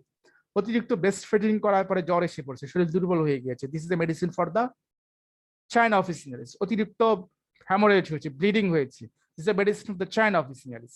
ওকে, সো যত প্রকার এরকম ভাবে ভাইটাল ফ্লুইডস যেগুলো আসে শরীর থেকে বের হয়ে গেলে, তখন ফার্স্ট প্রেসক্রিপশন হবে কি? চায়না অফিসিয়ালিস। বুঝতে পারছেন? আদার সিমটম সেগুলো হচ্ছে পরে, কিন্তু যদি ভাইটাল ফ্লুইড এরকম লস দেয়া থাকে অনেকে, তখন আমাদের ফার্স্ট প্রেসক্রিপশন হবে চায়না অফিসিয়ালিস, তারপর আমরা সেকেন্ড প্রেসক্রিপশন, থার্ড প্রেসক্রিপশনে অন্যান্য সিমটম গুলো দেখবো। Worse after diarrhoea, haemorrhage of the flatus. এখানে ডায়রিয়াটা যেটা, ডায়রিয়ার ক্যারেক্টারিস্টিক সিমটম এখানে যেটা থাকে সেটা হচ্ছে যে আনডাইজেস্টেড থাকে এবং রাতের বেলা বাড়ে। জ্বরের ক্ষেত্রে সাধারণত ডায়রিয়াটা, এই চায়নার ক্ষেত্রে কয়েকটা কথা মনে রাখতে হবে আমাদের এখানে। প্রথমত শীত কাতর সেগুলো তো চলে গেলই, বাট এখানে যেটা থাকবে সেটা হচ্ছে তার পেট খারাপ থাকবে, ডায়রিয়া থাকবে, এবং এই ডায়রিয়াটা আনডাইজেস্টেড, যেগুলো খাইছে ঠিক মতো হজম হয় না, এবং রাতের বেলাটা এই ডায়রিয়াটা বেশি হয়। Indigestion, bloating, nausea, vomiting from fever, সেই সময় হচ্ছে যে ঠিক একই কথা, বমিও যখন হবে হজম করতে পারে না, অর্থাৎ তার ডাইজেস্টিভ সিস্টেম তখন দুর্বল হয়ে যায়, অর্থাৎ সিভিয়ার প্রস্ট্রেশন হয় এই সাইন অফ ভিসিনারি কাছে। Liver abdominal pain during palpitation before still, especially skin market sensitive to noise, light, odour, লাগবে না, thirst before and after chill. Bitter taste in the mouth, this is very important things, the bitter taste in the mouth. আমরা যদি cinchona বার্কের বাকল যদি আমরা মুখে নিই তাহলে এটা আমাদের তিতা লাগবে, সেখান থেকে বিটার টেস্ট ইন মাউথ আসছে। অটাম, অটাম মানে কি? বসন্ত। অটাম, বসন্ত, গ্রীষ্ম, বর্ষা, শরৎ, সরি অটাম মানে শরৎ, স্প্রিং মানে বসন্ত। এই শরৎকাল কখন আসে এটা বোঝা খুব মুশকিল, অর্থাৎ আমরা বুঝতে পারবো যে এরকম সময় আসে যে সময়টা হচ্ছে খুব গরমও থাকে না, খুব শীতও থাকে না। হ্যাঁ, যে শরৎকাল যেরকম আকাশে সাদা সাদা মেঘ বেশি বেড়ায়, হ্যাঁ, শরতের আকাশে কবিরা কবিতা লিখে, ঠিক এই এই অটম শব্দটা সেভাবে আমরা মনে রাখতে পারি, সেই সময় আসছে।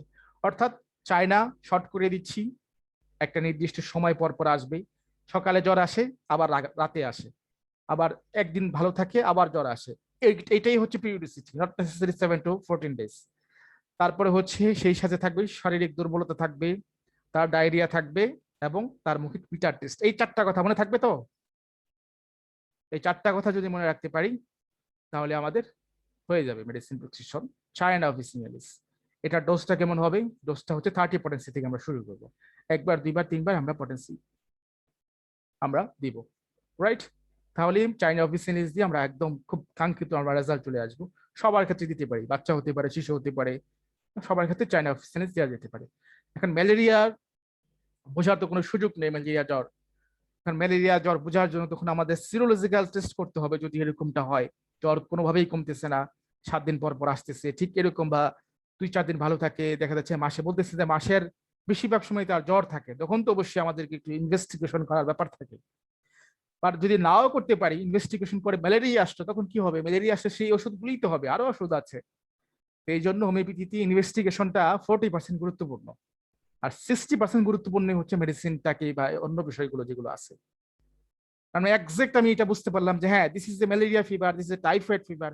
এখন সেই জন্য তো আমাদের স্পেসিফিক কোনো ওষুধ নেই, ঠিক একই সেই সিমটম গুলো থেকেই, জ্বরের যে সিমটম সেগুলো থেকে আসতে হবে।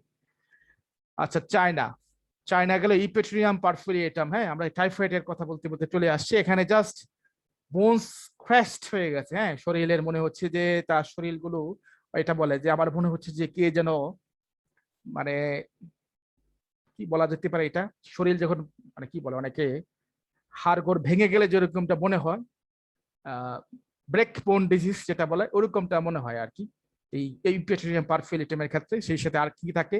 মুখে দুর্গন্ধ থাকে, হ্যাঁ, তারপরে হচ্ছে বিছানাটা শক্ত মনে হয়, এখানে এগুলো লেখা নেই, thirst before and during chill or during heat, cold things, এগুলো কোল্ড থিংস এখানে দরকার পড়বে না। অর্থাৎ এখানে আমরা জাস্ট কয়েকটা জিনিস দেখবো, তার শরীর ব্যথা করে এবং তার এই বোনস গুলো মনে হচ্ছে ক্র্যাশ করে ফেলছে কেউ, এবং তার কাছে বিছানাটা শক্ত মনে হইতেছে খুব, এবং তার মুখে দুর্গন্ধ। মুখে দুর্গন্ধ মানে স্যালাইভেশন, এই দুর্গন্ধ, ইউরিনের দুর্গন্ধ, স্টুল দুর্গন্ধ, এই চারটা কথা মনে থাকবে।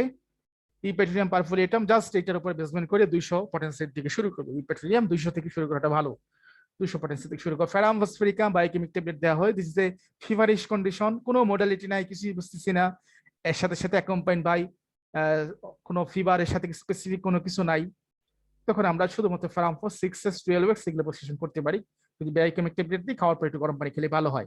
জেলসিমিয়াম, জেলসিমিয়াম কি? এখানে জেলসিমিয়াম ক্ষেত্রে দুর্বলতা থাকে, হ্যাঁ, ডিজিনেস, ডালনেস, রসিনেস আমরা যেটা পড়ে আসছি, হ্যাঁ, যে ট্রিমলিং থাকে। আমরা জিব্বাটা যদি বের করতে পারি, যে জিব্বাটা বের করেন তো দেখবো কাঁপতেছে, this is gelsemium. Fever, great weakness in the tremulousness. হ্যাঁ, ট্রিমুলাসনেস মানে কি? তার হাত পা বা জিব্বা এরকম কাঁপাকাঁপি করবে, তার চোখটা ভারী মনে হবে, চোখের পাতাটা ব্লারি, ভীষণ ডিপ্লোপিয়া, সে এরকম সময় ডাবল ভিশন হতে পারে, দুইটা জিনিস দেখে, একটা কলম দুইটা দেখতেছে, এবং সেই সময় পানি পিপাসা থাকবে না। আর মাথা ব্যথাটা যদি থাকে তাহলে মাথার ব্যথাটা পিছনের দিকে থাকে। আর কিছুই মনে রাখা দরকার নাই জেলসিমিয়ামের ক্ষেত্রে। এখানে ডালনেস থাকবে, রসিনেস, ডিজিনেস থাকবে, অর্থাৎ তার শরীরটা নিস্তেজ অনুভূত হবে, মাথা ঘুরাবে, হ্যাঁ, এবং সেই সময় একঘেয়েমি লাগবে, ড্রসিনেস, অবসন্নতা লাগবে, এই তিনটে শব্দ, এবং হচ্ছে ট্রিমার থাকবে এবং পানি পিপাসা থাকবে, থাকবে না, এই তিনটে শব্দের উপরেই বেসমেন্ট করে হয়ে যাবে জেলসেমিয়াম মেডিসিন। তারপরে হিপার সালফ, সাধারণত এটা ইনফ্লামেটরি ক্ষেত্রে আমরা বেশি ইউজ করা হয়, চিল সেন্সিটিভিটি খুব খুব শীতের প্রতি এই মেডিসিনটা, তার সালফার যেরকম থাকে, সালফার খুবই গরম কাতর, এখানেও কিন্তু সালফার আছে, কিন্তু দেখেন এটার সাথে যখন আরেকটা কম্পোনেন্ট যোগ হয়েছে হিপার, তখন এটা ঠিক সিমটমটা সালফারের বিপরীত হয়ে গেছে, অর্থাৎ এখানে তার শীতের প্রতি খুবই দেখা যাচ্ছে সেন্সিটিভনেস চলে আসছে। তো এখানে সাধারণত দেখা যাচ্ছে যে জ্বর, ইনফ্লামেটরি কন্ডিশন, ইনফেকশন হয়ে গেলে ফারাঙ্কল কার্বাঙ্কল যদি হয়, সেখান থেকে যদি জ্বরটা হয় তাহলে আমরা হিপারসালফ দেওয়া হয়, এমনিতে নর্মালি হিপারসালফ দেওয়ার কোনো সুযোগ নাই প্রথম অবস্থায়, আনকভারিং হেড ফিট থাকলেও সেই ক্ষেত্রে দেওয়া দরকার নেই, কারণ হচ্ছে হিপারসালফ একটা খুব অ্যান্টিসেপ্টিক ওষুধ। হিপারসালফ, সাইলেশিয়া, হ্যাঁ কেলিকার্প, এই তিনটা মেডিসিন ক্যান্ট সাহেব বলছেন যে দুই দিকের ধারালো অস্ত্র, অর্থাৎ দুই দিক থেকেই ধারালো, এই মেডিসিন গুলো ইউজ করার ক্ষেত্রে খুব হিসেব করে ব্যবহার করতে হবে। হিপারসালফ চলে গেল, তারপর হচ্ছে লাইকোপোডিয়াম, লাইকোপিডিয়াম, এগুলো হয়তো জ্বর এর ক্ষেত্রে স্বাভাবিক মেডিসিন গুলো যখন কাজে আসবে না, তখন হয়তো আমরা একটু পলিকেস মেডিসিনের দিকে যাই। একই কথা এখানে কি দেখবো, বিকালের দিকে জ্বরটা এখানে আসে, 7টা থেকে 8টা, এটা হতে হবে বিষয়টা এমন না, সন্ধ্যার দিকে বিকেলের দিকে আসে। তারপরে হচ্ছে কি, তার শরীরের এটা খুব গুরুত্বপূর্ণ যে এক পাশে গরম মনে হবে, আরেক পাশে ঠান্ডা মনে হবে, এটা পা হতে পারে, হাত হতে পারে, শরীরের ডান পাশ বাম পাশ হতে পারে। আর রাইট সাইডেড কমপ্লেন, এই রাইট সাইডের কমপ্লেন, এটা একটু আমরা একটু জেনে রাখি, এই জিনিসটা কি, আমরা ভাবি যে মানে ডান পাশে মনে হয় একটা আঁচিল হইলেই এটা রাইট সাইড, না, বিষয়টা এমন না। রাইট সাইডের কমপ্লেন তখনই হবে যে কারো একটা আঁচিল ডান পাশে, তার হাতে ব্যথা ডান পাশে, তার পায়ে ব্যথা ডান পাশে, তার লিভারে ব্যথা, তার হচ্ছে কোলিলিথিয়াসিস এর ব্যথা, দেখেন সবগুলো বিষয় কিন্তু ডান দিকে, এবং তার ডান পাশে শুয়ে থাকলে তার কষ্টগুলো বাড়ে। এই যে সমস্যাগুলো যখন 3, 4টা, 5টা সিমটম যখন ডান দিকে হবে, we call this is the right sided remedy or the right sided patient. Otherwise এই একটা ট্রিমার আছে, একটা আঁচিল আছে, বা ডান পাশে একটা দুইটা আছে, এটার উপরে বেসমেন্ট করে কিন্তু রাইট সাইডের বলার কোনো সুযোগ নাই। আর এখানে যেটা বলা আছে যে ওটাইটিস ডান পাশের কান, কিংবা হচ্ছে যে টনসিলের ডান পাশটা, এটা সাধারণত বেশি ফুলে থাকবে, এরকম নট নেসেসারি। অ্যাবডোমেন ডিস্টেনশন ওগুলো দরকার পড়বে না। আর এখানে জ্বরের ক্ষেত্রে আর কিছু দেখা দরকার নেই, লাইকোপোডিয়ামের ক্ষেত্রে এগুলো যদি দিতে মন চাই দিতে পারি। সাধারণত একটু ওল্ডার এজ পিপল যারা আছেন তাদেরকে এটা বেশি ইউজ করা হয়, এই লাইকোপোডিয়াম 200 থেকে শুরু করতে পারি। Potency, lycopodium, merc sol, this is also a deep remedy. এখন একটু ডিপ রেমেডি দিকে চলে আসছি, সেই মেডিসিন গুলো যদি কাজ না করে তখন ডিপ রেমেডি। এখানে সালাইভেশন থাকবে, মার্কসলের মধ্যে 4-5টা কথা খুব ইম্পর্টেন্ট, এই 4-5টা সিমটম দিয়েই সমস্ত রোগের চিকিৎসা করা যায়। এক, ঘুমের সময় মুখ থেকে লালা পড়ে, অথবা এমনি সময় কথা বলতে গিয়ে মুখ থেকে লালা পড়তেছে, মুখ থেকে দুর্গন্ধ আসতেছে, জিহ্বাটা দেখা যাচ্ছে যে একদম ফ্লাবি হয়ে আছে, কিংবা ম্যাপ ট্রাং, দাঁতের ছাপ লেগে আছে সেই সময়ের ক্ষেত্রে, এবং অফেন্সিভ থাকবে। অর্থাৎ এই 4টা-5টা সিমটম যদি মনে রাখতে পারি, হ্যাঁ, যে বিছানা কি বালিশের মধ্যে কি হয় যে লালা পড়ে, মেটালিক টেস্ট, এটা সবসময় হয়তো পাওয়া নাও যেতে পারে, বাট এই লালা পড়ার ইতিহাস, তারপরে হচ্ছে মুখ থেকে দুর্গন্ধ বের হওয়া, তারপর হচ্ছে ফ্ল্যাবি জিহ্বা, এবং আরেকটা যে ম্যাপট্রাং, এই 4টার উপর সিমটম বেস করেই মার্কসল দেওয়া যেতে পারে। ইভেন শুধু তাই না, ক্রনিক ডিজিজের ক্ষেত্রে এই 4টা-5টা সিমটমের উপরেও কিন্তু মার্কসল দেওয়া যেতে পারে। This is the beauty of the homeopathy. এই জন্যই অনেক ডাক্তার, বিশেষ করে যারা আছেন, মানে আমি নাম না বলি, যারা অনেক ভালো পড়াশোনা করেন নাই এই প্র্যাকটিক্যাল মানে এই সাবজেক্টগুলো, বেসিক সাবজেক্টগুলো, অ্যানাটমি, ফিজিওলজি, প্যাথোলজি, কিন্তু তারা ভালো প্র্যাকটিস করতেছেন যুগের পর যুগ ধরে। কেন? বিকজ তারা এই যে বিষয়গুলো যেগুলো, এগুলো খুব ভালো ক্যাপচার করে নিতে পারছেন। এবং দেখা যাচ্ছে যে প্রথম দিন বলছিলাম কয়েকদিন আগে যে আমাদের ভাইটাল ফোর্সটাকে 4টা সিস্টেম সরাসরি আমাদের কি হিট করে। একটা হচ্ছে এন্ডোক্রাইন সিস্টেম, একটা হচ্ছে নার্ভাস সিস্টেম, তারপর হচ্ছে রেটিকুলো এন্ডোথেলিয়াল সিস্টেম, একটা সাইকোলজি। এই 4টা সিস্টেম সরাসরি আমাদের শরীরের উপরে বেসমেন্ট করে, একদম হিট করে। তো এই জন্য 4টা সিস্টেম যখন এলোমেলো হয়ে যায়, তখন এই সিমটম নিয়ে যখন চিকিৎসাটা করা হয়, তখন এই চিকিৎসাটা খুব কার্যকরী হয়, খুব ভালো হয়। এই জিনিসটা ক্যান সাহেব খুব ভালো বুঝতে পারছেন। হ্যাঁ, তারপর হচ্ছে বোরিং হোসেন সাহেব অত্যন্ত ভালো বুঝতে পারছেন। এই জন্য দেখা যাচ্ছে যে ওই যে আমরা একটা কথা বলি যে কান টানলে মাথা আসে, বিষয়টা এমনই হয়ে যায়। এই জাস্ট এসবের উপরে সিমটমের চিকিৎসা করে দেখা যাচ্ছে খুব ভালো, কঠিন কঠিন রোগ ভালো হয়ে যাচ্ছে। আর এই সিমটম গুলো ওই বিষয়গুলোকে অ্যানালাইসিস করেই আনা হয়েছে, মানে তারা অনেক কষ্ট করে দিয়ে গেছেন আমাদের জন্য, হ্যাঁ, অনেক কষ্ট করে এই বিষয়গুলো নিয়ে আসছেন, নিয়ে এসে আমাদেরকে বের করে দিয়ে গেছেন, আমাদেরকে এই 4টা-5টা কথা বলে রাখলে হয়ে গেল। এইগুলো হচ্ছে আমি যেটা কথা বলতেছি যেভাবে, এটা হচ্ছে প্র্যাকটিক্যাল ওরিয়েন্টেড কথা বলতেছি। এখন বোঝার জন্য, পরীক্ষা পাশের জন্য তো আরো পড়তে হবে, এটা তো আমরা বুঝতেই পারি। মিউরিক অ্যাসিড সাধারণত টাইফয়েডের ক্ষেত্রে আমরা বেশি ইউজ করা হয়, হ্যাঁ, যেটা এই ক্ষেত্রে সব অন্যান্য যে বিষয়গুলো আছে সেগুলো খুব বেশি একটা ইম্পর্টেন্ট সিমটম আমার কাছে মনে হয় নাই। তো এখান থেকে for severe acute condition like typhoid fever with weakness and collapse state মাঝে মধ্যে সেই পেশেন্টটার অবসাদ যেতে পারে। Fever unknown origin, mononucleosis, carcinosis or the sepsis থাকতে পারে, ওয়েকনেস ওয়ারিনেস থাকতে পারে। মনোনিউক্লিওসিস মানে কি, যে জ্বরটা হচ্ছে যে একটা সময় পর পর আসে আর কি, এটাই মনোনিউক্লিয়াস এখানে বলা হচ্ছে, এটা রেপার্টরি শব্দ। হ্যাঁ, সাধারণত এখানে একটা ভাইরাস আছে যেটার নাম হচ্ছে যে ইপস্টিন বার ভাইরাস। এই এই ব্যাকটেরিয়া, এটা হচ্ছে ভাইরাস, ইপস্টিন বার ভাইরাস। এই ভাইরাসের কারণে দেখা যাচ্ছে যে এই ধরনের জ্বরটা প্রডিউস করলে তখন আমরা এই মিউরিক অ্যাসিডটা ইউজ করা হয়। এটা ক্লিনিক্যালি পাওয়া গেছে, খুব important. Natrum muriaticum also a polycrest medicine. লু ফিভার, এখানে ফিভারটা কম থাকবে কিন্তু তার চিলিনেসটা বেশি থাকবে, আর অ্যাগ্রাভেশন টাইমটা খুব বেশি, সকাল 10টা-11টার দিকে তার সকল রোগ বাড়ে, এই সময়ের ক্ষেত্রে বাড়ে।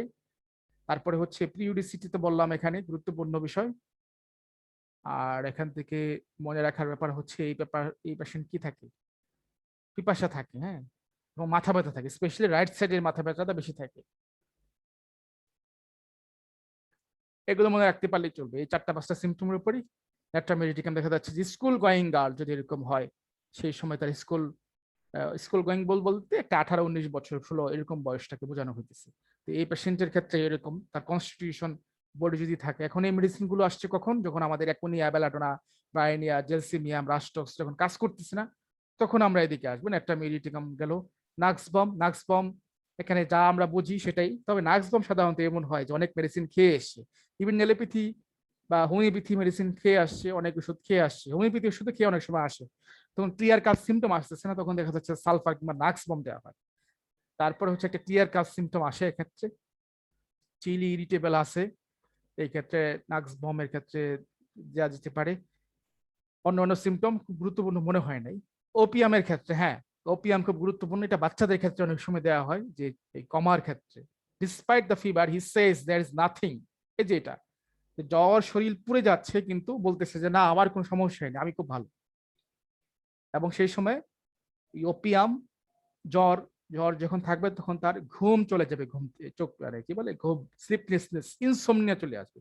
তো দ্য কিনোর সিমটম, রোগীটা বলবে সে ভালো আছে, তার চোখ থেকে ঘুম চলে যাবে, এবং তার হচ্ছে কনস্টিপেশন থাকবে। এটা তো স্লিপিনেস লিখছে। স্লিপলেসনেস অর্থাৎ ঘুম থাকবে না, এখানে কি লিখছি, এখানে যেটাই লিখতো স্লিপলেসনেস মানে অর্থাৎ এখানে ঘুম থাকবে না।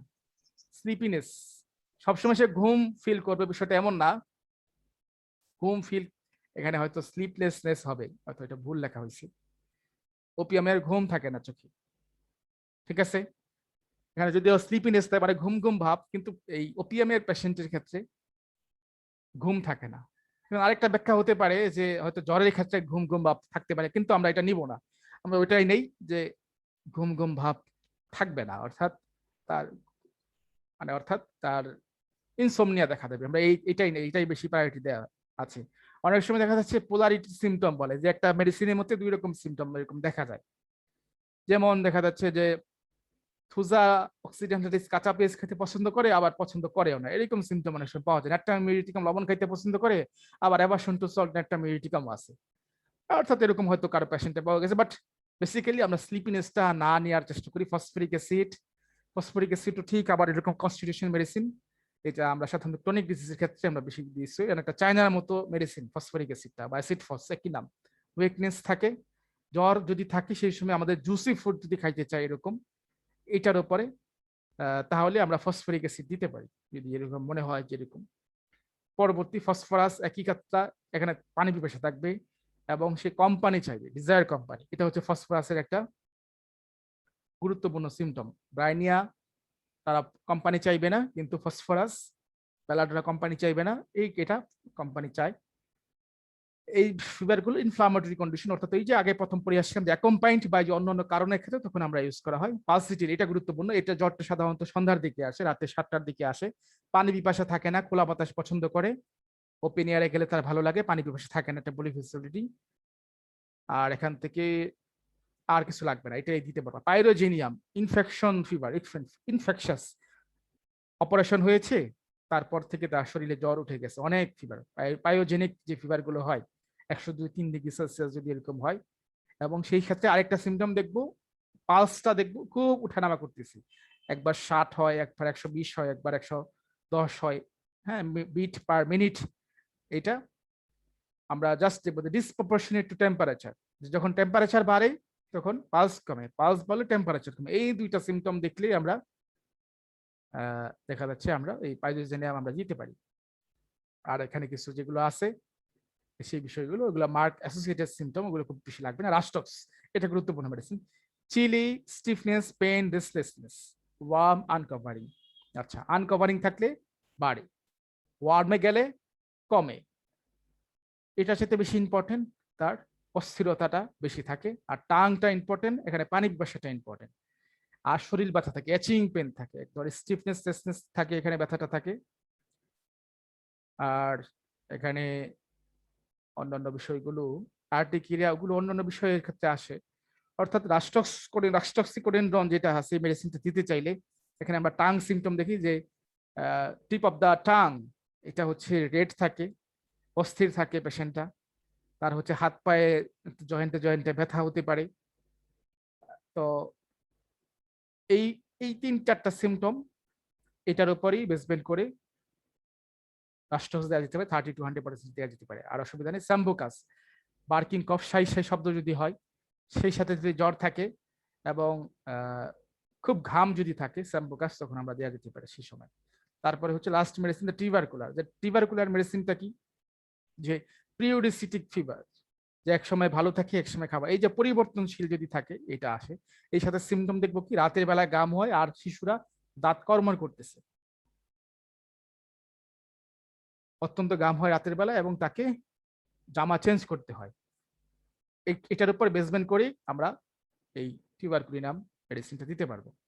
অর্থাৎ আমরা মোটামুটি একটা মেডিসিনের সামারি করে নিয়ে আসছি, যে জ্বরের ক্ষেত্রে মূল মেডিসিন গুলো অ্যাকোনাইট পড়ছি, বেলাডোনা পড়ছি, ব্রাইনিয়া পড়ছি, জেলসিমাম পড়ছি, রাস্টক্স পড়ছি। যে মেডিসিন গুলো আমাদের এই 4-5টা মেডিসিন যেগুলো আছে অ্যাকোনাইট বলছি, এই মেডিসিন গুলো হচ্ছে আমাদের গুরুত্বপূর্ণ। কিনোট গুলো কি আমাদের বুঝে আসছে সবার, যে কিনোট গুলো যেগুলো বললাম, কিনোট, জি বুঝতেছি। জি ভাই বুঝছি। এই কিনোট গুলো মনে রাখতে পারলে হয়ে যাবে। আর ওগুলো অ্যাসোসিয়েটেড সিমটম, ওগুলো তো মনে রাখতে পারবে না, মনে থাকবেও না, দরকার নেই। এখন আমরা একটু রেপার্টরি থেকে একটু দেখি, যে রেপার্টরিতে আমরা রেপার্টরি, এখানে অনেকগুলো রেপার্টরি, যে বললাম যে জ্বর যেহেতু গুরুত্বপূর্ণ বিষয় এবং আমাদের হোমিওপ্যাথিতে জ্বর কিন্তু ম্যানেজ করা অনেক সময় কঠিন হয়ে পড়ে, সেই জন্য synthesis repertory, Murphy repertory, Boenninghausen therapeutic pocket board, Boger Boenninghausen ক্যাস্টিস repertory, Kent repertory, Boericke repertory, Phatak repertory, সবাই জ্বর নিয়ে কথা বলছেন। এখন বেসিক্যালি আমার যেটা মনে হয় যে সিনথেসিস, ক্যান্ট, মার্ফি এগুলোতে অনেক বিস্তৃত পরিমাণে লেখা, জাস্ট আমি শুধুমাত্র একটু করে দেখাই দিই, বাট আমি যেখান থেকে দেখাবো সেটা বলতেছি। জাস্ট এখানে সিনথেসিস রেপার্টরিতে যে এখানে ফিভার চ্যাপ্টার যেটা আছে এখানে অনেক আছে এখান থেকে। তো এখান থেকে আমরা কি নিতে পারি, যে সিমটম গুলো পড়ে আসে, যেমন চিল, হ্যাঁ, চিল উইথ, হ্যাঁ, যে শীত লাগে বা চিল অ্যাবসেন্ট থাকে, এটা যেটা আমরা পড়ি, আমরা যে সিমটম গুলো পড়ে আসি এগুলোই এখন আমরা এখান থেকে আমরা, যেমন চিলিনেস যদি থাকে, এখন আমরা মেডিসিন গুলো যেখান থেকে দেখতে পারি যে আরো কি কি মেডিসিন আসছে, অর্থাৎ আমাদেরকে রেপার্টরিটাকে আরো সহজ করে দিছে। তো আমরা একটা সিমটম নিলাম, সাপোজ তার চিলিনেস এটা আছে, তারপরে হচ্ছে তার পানি পিপাসা, থার্স্টলেস, হ্যাঁ, তার পানি পিপাসা নাই, এটা একটা সিমটম আমি নিলাম। তারপরে অন্য চ্যাপ্টারে চলে গেছে, এখান থেকে আবার আসি। তারপর পিরিয়ডিসিটি, পিরিয়ডিক্যাল, এটা কখন আসতে পারে, মাস যে রাতে কটার দিকে আসে, টাইম টেবল, হ্যাঁ, কখন আসে, সেটা আমরা এখান থেকে নিতে পারি, পিরিয়ডিসিটি। তারপরে হচ্ছে যে পার্সপিরেশন, যেটা বললাম যে পার্সপিরেশন, ঘাম আছে কি নাই, এগুলোর উপর বেসমেন্ট করে আমরা এই মেডিসিন সিলেকশন করতে পারি খুব সহজভাবে। এটা যদি রেপার্টরি খুব প্রয়োজন হয় না, এমনিতেই মানে কিনোট গুলো জানলেই হয়ে যায়। জাস্ট আমরা এই 4-5টা সিমটম গুলোই আমরা দেখবো জ্বরের ক্ষেত্রে। এখন আর যে টাইফয়েড ফিভার আছে তখন আমরা একটু দেখবো, যেমন টাইফয়েড ফিভার। হ্যাঁ, টাইফয়েড ফিভারের কি কি ওষুধ আছে, তারপরে হচ্ছে ডেঙ্গু ফিভারের কি কি ওষুধ আছে। হ্যাঁ, এডিস ইজিপ্টি, হ্যাঁ, যেটা দিয়ে ডেঙ্গু জ্বর হয়, এটার কি কি ওষুধ আছে। তারপরে হচ্ছে আর কি জ্বর আছে, ম্যালেরিয়া জ্বর আছে। হ্যাঁ, তো এই ম্যালেরিয়া জ্বরের কি কি ওষুধ আছে সেটা আমরা এখান থেকে দেখতে পারি। অর্থাৎ এখান থেকে বিস্তৃত পরিসরে জ্বরটা সকালবেলা আসে, হ্যাঁ, মর্নিং, তারপরে হচ্ছে নাইটে আসে। যখন আসে তখন আমরা এখন এখন রুব্রিক গুলো একটু দেখা যেতে পারে, শর্ট করে একটু দেখা যেতে পারে, অনেক রুব্রিক, এতগুলো মনে থাকে না। তারপরে ইন্টারমিডিয়েন্ট আরেকটা শব্দ, এটা খুব আমাদের কাছে আসে, অর্থাৎ সবিরাম জ্বর, জ্বরটা থেমে থেমে আসে, সকালে একবার আসে আবার দুপুরে ভালো থাকে। এই যে থেমে থেমে যেটা আসে রেমিটেন্ট, রেমিটেন্ট অথবা ইন্টারমিডিয়েন্ট একই শব্দ, একই জিনিস, যেটা থেমে থেমে আমাদের আসে। আরেকটা জ্বর আছে কন্টিনিউয়াস ফিভার, ওটাকে হ্যাকটিক ফিভারে বলা হয়। হ্যাকটিক আমরা পাবো, যেটা একদম কমে না, সবসময়ই থাকে, হ্যাকটিক ফিভার। হ্যাকটিক ফিভার, হ্যাঁ, হ্যাকটিক ফিভার। এই এই কয়েকটা রুব্রিক্স গুরুত্বপূর্ণ মেডিসিন এখান থেকে হয়ে যায়। মারফি রেপার্টরি থেকে আবার সেখানেও একটা চ্যাপ্টার আছে ফিভার নামে, এখানে অনেক রুব্রিক। হ্যাঁ, এখানে মাথা খারাপ হয়ে যায় তো রুব্রিক, ঠিক একই ব্যাপার ঘুরিয়ে ফিরে আসছে। হ্যাঁ, অন্যান্য ডেঙ্গু ফিভার এগুলো আসছে ডিপথেরিয়ার কারণে জ্বর, একটা বিশাল চ্যাপ্টার করে লেখা আছে, এগুলো এত পড়ার সময়ও থাকে না। তারপর মেন্টাল এক্সারশনটা দেখতে পারি, মানসিক অস্থিরতা থেকে, সেখান থেকে অনেক সময় এরকম আসতে পারে।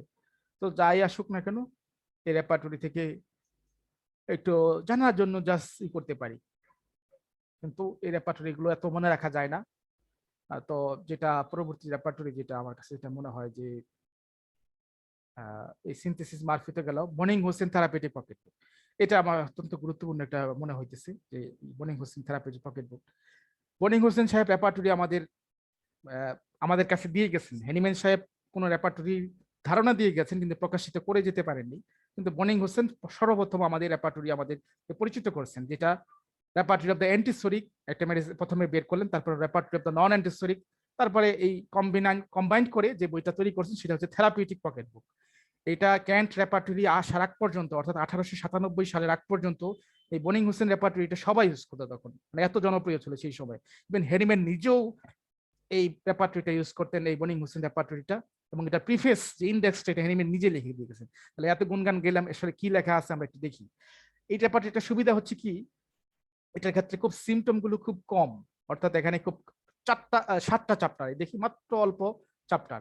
ফিভারে যাই, মাত্র যে সিমটম গুলো দেখেন, এই যে chill, circulation, coldness, heat, perspiration, shivering, হ্যাঁ, সাকসেশন অফ স্ট্রেস বা কম্পাউন্ড, এটা মানে হচ্ছে পর্যায়ক্রমে, যেটা পিরিয়ডিক্যাল, এই আগের শব্দ এগুলো। অর্থাৎ দেখেন মাত্র এই কয়েকটা সিমটমের উপর বেসমেন্ট করে এই জন্য ওষুধটা দেওয়া যেতে পারে, মানে এই যে কি বলে, এই বনিং হোসেনের উপরে থেরাপিউটিকের উপর প্রকাশ করে দেওয়া যেতে পারে। এগুলোর ক্ষেত্রে এই যে চিলনেস দেখতে পারি। তবে বর্তমানে সময় আরো আমাদের ক্ষেত্রে সহজ হয়ে গেছে, এই বনিং হোসেন থেরাপিউটিকের উপর এই জাস্ট এই রেপার্টির উপরে বেসমেন্ট করে কিন্তু তৈরি হয়েছে কি পোলারিটি অ্যানালাইসিস, যেটা গত ক্লাসে একটু করে দেখাইছিলাম বোধহয়। পোলারিটি অ্যানালাইসিসটা আমরা যদি আবার একটু করে দেখাতে চাই, এই পোলারিটি অ্যানালাইসিসটা, এই সফটওয়্যারটা, this is A free software. ওই রেপার্টরিটা আমরা খুব জ্বরের ক্ষেত্রে, অ্যাকুট ডিজিজের ক্ষেত্রে খুব ভালো। এখান থেকে যে পয়েন্টগুলো আছে, কোনটা ইনটেস্ট কোনটা ডিক্রেস, পেশেন্ট থেকে আস্ক করব, যেগুলো ইয়েলো কালারের মার্ক দেয়া সেগুলো একটু বেশি ইম্পর্টেন্ট, সেগুলো অবশ্যই ইম্পর্টেন্ট করবে। এরকম ভাবে মিনিমাম 8টা সিমটম আমরা নিব, 8 থেকে 16টা কথা বলা আছে, 6-7টা নিলেও হয়, 4-5টা, অনেক সময় 4টা গুরুত্বপূর্ণ সিমটম যদি থাকে, 4টা ইয়েলো কালার যদি থাকে, তাহলে আমরা নিব। অর্থাৎ আমরা বনিং হোসেনের উপর বেসমেন্ট করে যে রেপার্টরিটা এখন আধুনিক হয়েছে, ওটা একটু কষ্ট হয় বুঝতে। অর্থাৎ এখানে একটু দেখাই, যেমন চিলনেসের আগে এখানে অনেকগুলো ব্যাপার একসাথে দেয়া আছে, চিলিনেস, এবং আপনি এখান থেকে সেপারেশন করতে পারবেন না। বনিং হোসেন উনি ডিজিজটাকে প্রায়োরিটি দেন নাই, উনি সবসময় প্রায়োরিটি দিচ্ছেন জেনারেল সিমটমটাকে, যে কোনো একটা ব্যথা দেখা যাচ্ছে, কোনো একটা প্রুভিং করে কোনো একটা মেডিসিনের ডান পাশে ব্যথা পাওয়া গেছে, হাতে ব্যথা বা কানের ব্যথা অথবা কিডনিতে ব্যথা, উনি না বলে বলছে this is right sided pain, অর্থাৎ রাইট সাইডে এখন যত রোগী হোক সেখানে দিয়ে দিবেন ওই ওষুধ, এই জেনারেল করে দিয়েছেন। এই জন্য ক্যান্ট এসে পরে সমালোচনা করছেন কিছুটা, যে এত জেনারেল করাটা, এত সহজ করাটা বোধহয় ঠিক হবে না, সেজন্য এখান থেকে আসছে। তো এই হচ্ছে বনিং হোসেনের একটা গুরুত্বপূর্ণ, তবে খুব গুরুত্বপূর্ণ এখান থেকে বিষয় যে অনেক সময় আমরা সিমটম খুব কাছাকাছি যেতে পারি না বা রেপার্টরিতে খুঁজে পাই না। এখন হয়তো খুব সহজ হয়ে গেছে, কিন্তু এটা এই বইটা লেখা হচ্ছে 1848-এর দিকে, হ্যাঁ 1846-46-এর দিকে, 1846। আপনাকে বুঝতে হবে 1846 সাল এখন 2021 সাল, দুইটার ক্ষেত্রে কিন্তু অনেক পার্থক্য চলে আসছে দুইটার সময়। তো এই জন্য দেখা যাচ্ছে যে মানুষের চিন্তাধারা, রোগ ব্যাধি বাড়ছে। সেই সময় হয়তো কমপ্লেক্সিটি একটু কম ছিল, তখন এই জেনারেটিস দিয়ে হয়ে যেত। তারপরেও কিন্তু এটাকে কিন্তু ফেলে দেওয়ার কোনো সুযোগ নেই, এটার উপর বেসমেন্ট করে অন্যান্য রেপার্টরি গড়িয়ে উঠছে। যেমন circulation, blood circulation, blood vessel distinction. এখন ব্লাড ভেসেল ডিস্টেনশনটা বোঝাটা খুব মুশকিল হয়ে যায়। বার্নিং, কোল্ডনেস, থ্রবিং, ব্রেথিং, এই সিমটম গুলোকে নেওয়াটা পেশেন্টের শরীর থেকে খুব কঠিন হয়ে যাবে। পৃথুরা, রক্তাধিক্য বেশি, এখানে অনেক মেডিসিন দেওয়া আছে। আর এখানে উনি গ্রেডিং করছেন, 4টা গ্রেডিং এ করছেন। এটা হচ্ছে ফার্স্ট গ্রেড, যেগুলো নিচে দাগ দেয়া, সুপার গ্রেড, তারপরে হচ্ছে এটা হচ্ছে আরেকটা গ্রেড, দ্বিতীয় গ্রেড, এটা তৃতীয় গ্রেড, এটা হচ্ছে কালো। 4টা গ্রেড এখানে দেয়া, আরেকটা গ্রেড 5টা গ্রেড বাদ দিয়ে দিচ্ছেন, যেটা খুব লেস ইম্পর্টেন্ট, যেটা অর্থাৎ বেলাডোনা, ফেরাম্পোসায়াসিমাস পালসিটিলা খুব গুরুত্বপূর্ণ। যদি এরকম হয় যে বেলাডোনার ক্ষেত্রে আমরা পড়ে আসছি যে খুব হট ফ্লাশেস হয়, হ্যাঁ প্যারাটিড আর্টারি দিয়ে ব্লাড ফ্লো হয়, জেনারেল ভাবে চিন্তা করছেন, অর্থাৎ এই বিষয়গুলো এখানে দিয়ে দিয়েছি ভেরিফিকেশন করার জন্য। এই রেপার্টরিটা খুব গুরুত্বপূর্ণ।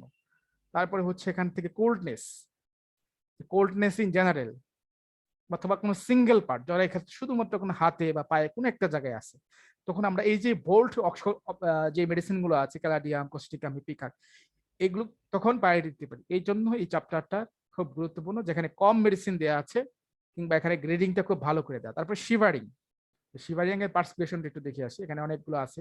পার্সপিরেশন, পার্সপিরেশনের মধ্যে কি কি থাকতে পারে, ঘামের মধ্যে দেখুন হট হতে পারে, হ্যাঁ, অথবা দেখা যাচ্ছে যে স্মেলিং ব্যাড অডর হতে পারে, সেই সময় যে ঘামের দুর্গন্ধ হতে পারে। তখন থেকে এই কয়েকটা মেডিসিন থেকে বাছাই করা যেতে পারে, কারণ এই মেডিসিন গুলো ভেরিফাই করা। এবং এই রেপার্টরিটা বনিং হোসেন সাহেব লিখছেন হচ্ছে ম্যাট্রি আমেরিকা পিউরাকে অবলম্বন করে। পিউরা, ম্যাট্রি আমেরিকা পিউরা, ম্যাট্রি আমেরিকা পিউরা যদি আমরা পড়ি, তখন দেখবো যে ম্যাট্রি আমেরিকা পিউরা হচ্ছে ভাস্ট ভাবে মেডিসিন লেখা, অনেক বিশাল বিশাল করে লেখা। তো সেই জন্য এই মেডিসিন গুলো উনি বেশিরভাগ জেনারেল ভাবে উনি ব্যাখ্যা করার চেষ্টা করছেন, স্পেসিফিক করছেন খুব কম।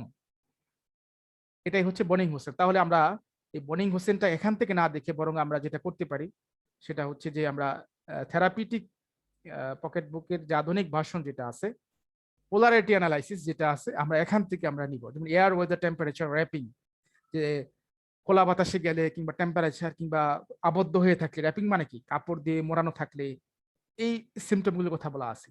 যে ওপেন এয়ারে গেলে তার ভালো লাগে, খারাপ লাগে, সিমটম গুলো আমরা এখান থেকে পড়ে নেব। খুব সহজ সিমটম, পজিশন কোন দিকে থাকে, অর্থাৎ খুব সংক্ষেপে উইদিন 5 মিনিটের ভিতরে প্রেসক্রিপশন করার জন্য অ্যাকুইট ডিজিজের ক্ষেত্রে, যে কোনো অ্যাকুইট ডিজিজের ক্ষেত্রে এই রেপার্টরিটা হচ্ছে বেস্ট রেপার্টরি। গতকাল কি বোধ হয়, গত ক্লাসে বোধ হয় একজনের রেপার্টরি করে দিয়েছিলাম বোধ হয়, সেগুলো রেজাল্ট জানায়নি এখনো।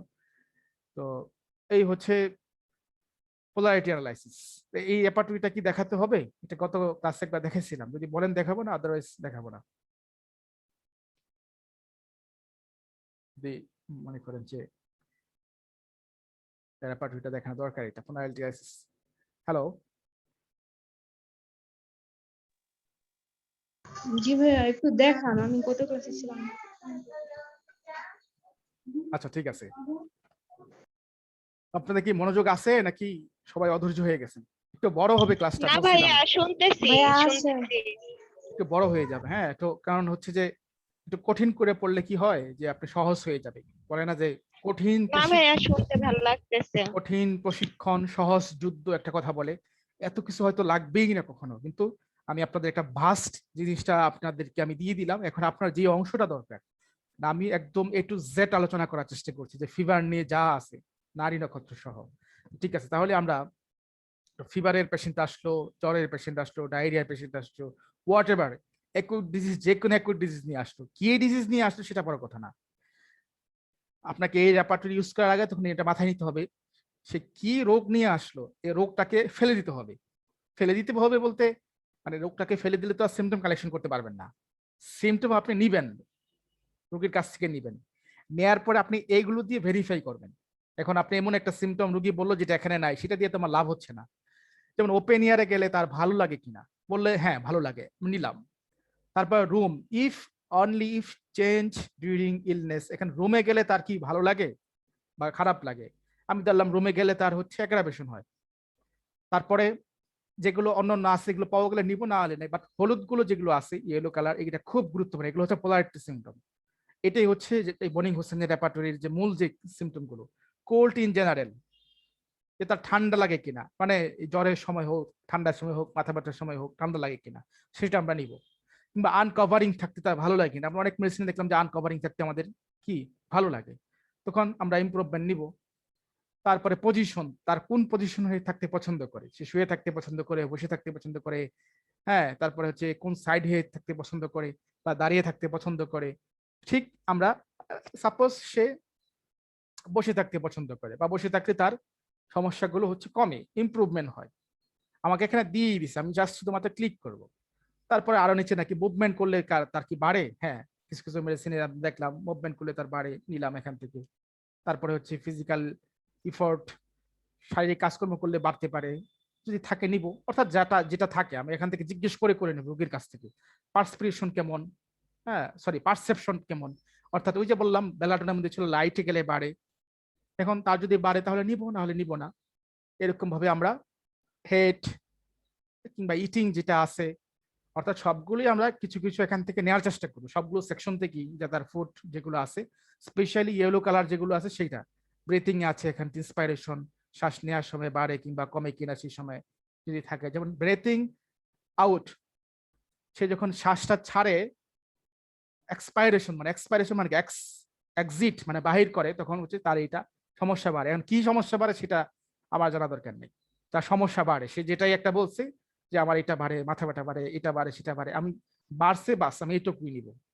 তারপরে ডাইজেস্টিভটা, গাইনোকোলজি, এগুলো তো প্রয়োজন হয় না, স্লিপটা নিতে পারি, যে স্লিপটার সময় কি বাড়ে কিংবা কমে কিনা, যদি থাকে নিব। মাইন্ড, ওগুলো যদি ওরকম থাকে নিতে পারি। এই জাস্ট এই কয়েকটা সেকশন নেয়ার পরে আমাদের আর কোনো কাজ নাই। এখন আমাদেরকে দেখেন, এই যে এখন অটোমেটিকলি আমাদেরকে সফটওয়্যার আমাদেরকে দিয়ে দিছে, এখানে দুইটা সেকশন হয়ে গেছে। একটা হচ্ছে পোলার সিমটম, পোলার মানে কি, পুল, পুল থেকে পোলার শব্দটা আসছে। পুল মানে কি, আমরা নর্থ পুল সাউথ পুল দুইটা শব্দ আমরা জানি, যে উত্তর মেরু দক্ষিণ মেরু। ঠিক এক একটা মেডিসিনের মধ্যে দুইটা মেরু থাকে, অর্থাৎ একটা মেডিসিনের মধ্যে দেখা যাচ্ছে যে বললাম ন্যাট্রামিউরিটিকাম লবণ খেতে পছন্দ করে, আবার ন্যাট্রামিউরিটিকাম লবণ খেতে পছন্দ করে না। দুটা সিমটমই প্রুভিং এর মধ্যে পাওয়া গেছে, কিন্তু বেশিরভাগ মানুষের ক্ষেত্রে যেটা পাওয়া গেছে সেটা হচ্ছে লবণ খেতে সে পছন্দ করে, এই জন্য এটার ভ্যালুটা খুব বেশি দেওয়া হয়েছে। এই যে সিমটম গুলো যেগুলো আছে, যে সিমটম গুলো দুই রকমের সিমটম প্রকাশ করার মতো ব্যাপার আছে, এটাকেই বলা হচ্ছে পোলারিটি সিমটম। বুঝতে পারছি পোলারিটি সিমটমটা কি, যে দুই রকম ক্যাপাবিলিটি আছে মেডিসিনের, তো সেটা হচ্ছে এরকম। এখন নেয়ার পরে এই যে সিমটম গুলো আমি দিলাম, এই যে এগুলো আমি হচ্ছে ইনপুট করলাম এখান থেকে, করার পরে ঠিক এগুলোর বিপরীতে, যে বললাম যে পোলার সিমটমের বিপরীতে সিমটম অবশ্যই থাকবে, সেইগুলো সফটওয়্যার অটোমেটিকলি আমাদেরকে এগুলো নিয়ে দিছে। যেগুলো নেয়ার পরে বলতেছে আমাকে কিছু কালার দিয়ে দিছে, যে এই যে গ্রে কালার, হ্যাঁ ধূসর কালার, যে এই মেডিসিন গুলো দেয়া যাবে না। কেন দেয়া যাবে না? কারণ এখানে কন্ট্রাইন্ডিকেশন আছে। অর্থাৎ ওপেন এয়ারে, যেমন এই যে দেখি এই মেডিসিনটা প্রথম যে ডেটটা আসছে ইগনিশিয়া, এটা হচ্ছে তার ওপেন ইয়ারে গেলে আমি দেখলাম ওখানে বেটার, কিন্তু ইগনিশিয়ার মধ্যে ওপেন ইয়ারে গেলে তার খারাপ লাগে, অর্থাৎ এই জন্য এই মেডিসিনটা বাদ হয়ে গেছে, এইভাবে মেডিসিনটা বাদ হয়ে গেছে। তারপর দেখি ব্রাইনিয়াটা কেন বাদ হইলো, মুভমেন্ট করলে ব্রাইনিয়ার ক্ষেত্রে কি তার হচ্ছে খারাপ হয়, এখানে ওর্স হয়ে যায়, এই জন্য কন্ট্রাইন্ডিকেশন। কিন্তু আমরা এখানে দিছিলাম মুভমেন্টে বেটার হয়, অর্থাৎ বিপরীত কথাবার্তা হয়ে গেছে, ব্রাইনিয়ার সাথে যাচ্ছে না। সেই জন্য সহজ কথা যদি এত কিছু ব্যাখ্যা না বুঝতে চাই, তাহলে আমরা দেখবো যে যেগুলো ধূসর কালার আছে ওগুলো সোজা কথা বাদ, যেগুলো সাদা কালার আছে সেগুলো আমরা নিব। তাও কষ্ট যদি কম করতে হয়, জাস্ট এখানে সেভ এন্ড রিটার্ন দিব। এখানে সেভ দিলেই যে আমাদেরকে মেডিসিন সাজেস্ট করে দিছে, বিরেট্টামেলবাম, সালফার, জিঙ্কাম, মেটালিকাম, এই তিনটার ভিতরে একটা মেডিসিন এখন দিব। অনেক সহজ হয়ে গেছে। এখন বিরেট্টামেলবাম, এখানে আরো কিছু যদি থাকে এরকম, এখানে তো খুব ক্লিয়ার কাট সিমটম এরকম দিয়ে নিলে একটা এরকম ভাবে নিলাম, তিনটা মেডিসিনের ভিতরে একটা মেডিসিন আমরা দিয়ে দিতে পারি। সাধারণত ডিফারেন্স যেটা পোলার ডিফারেন্ট বেশি থাকে, পোলার ডিফারেন্ট কেমন জিনিসটা, যে এখানে ডিফারেন্স এলিমেন্ট আসছে, যে কয়টা সিমটম সে হিট করে কত নাম্বার পেয়েছে, সেটার থেকে ডিফারেন্টটা এরকম হয়, যেমন 17 - 8 তাহলে হয় 11, 15 বিয়োগ 7, এখানে 7টা সিমটম ধরতে পারছে, এখানে 7টা সিমটম ধরতে পারছে, অর্থাৎ ভিরেট্রাম অ্যালবাম 8টা সিমটম ধরতে পারছে। এই যে এখান থেকে আমরা দেখি যে এখান থেকে যে টোটাল সাম, সাম মানে কি গ্রেডিং, ওই যে বললাম যে 5টা গ্রেড করছেন, 1 number 2 number 3 number 4 number 5 number, ঠিক এরকম। অর্থাৎ ওপেন ইয়ার 5 সিটি লাইনের মধ্যে এটা 4 গ্রেডের আছে, এটা হচ্ছে 5th গ্রেডের আছে। আমার কথা কি বোঝা যাচ্ছে? এটা একটু নতুন জিনিস, অনেকের কাছে একটু খটকা লাগবে, কিন্তু খুব সহজ। প্রথম প্রথম করলে একটু কিন্তু মানে একটু কঠিন লাগবে, কিন্তু পরবর্তী সময় একটু সহজ হয়ে যাবে। সফটওয়্যার অটোমেটিকলি কাজ করে দিতেছে এখানে। বুঝতে পারছো নাকি আবার বলবো? ভাইয়া বুঝতে পারছি, কিন্তু এত সফটওয়্যার তো আমাদের ফোনে নাই। এটা সফটওয়্যার ফোনে লাগবে না, এটা মোবাইলে ইউজ করা যাবে, সবার জন্য ফ্রি এটা। ও এটা ফোনে ইউজ আচ্ছা করা যাবে। বুঝতে পারছো? এটা সবাই ফোনে ইউজ করতে পারবা। এটা জি ওয়েবসাইটের মতো, হ্যাঁ এটা ওয়েবসাইট, এটা জাস্ট আচ্ছা আচ্ছা একটা ওয়েবসাইট। এখানে polarityanalysis.com, হ্যাঁ এখানে গেলেই চলে আসবে, অর্থাৎ এখানে ওয়েবসাইটটা ইন্টারনেটে চলে গেলে এই যে এখানে এরকম একটা অপশন চলে আসবে।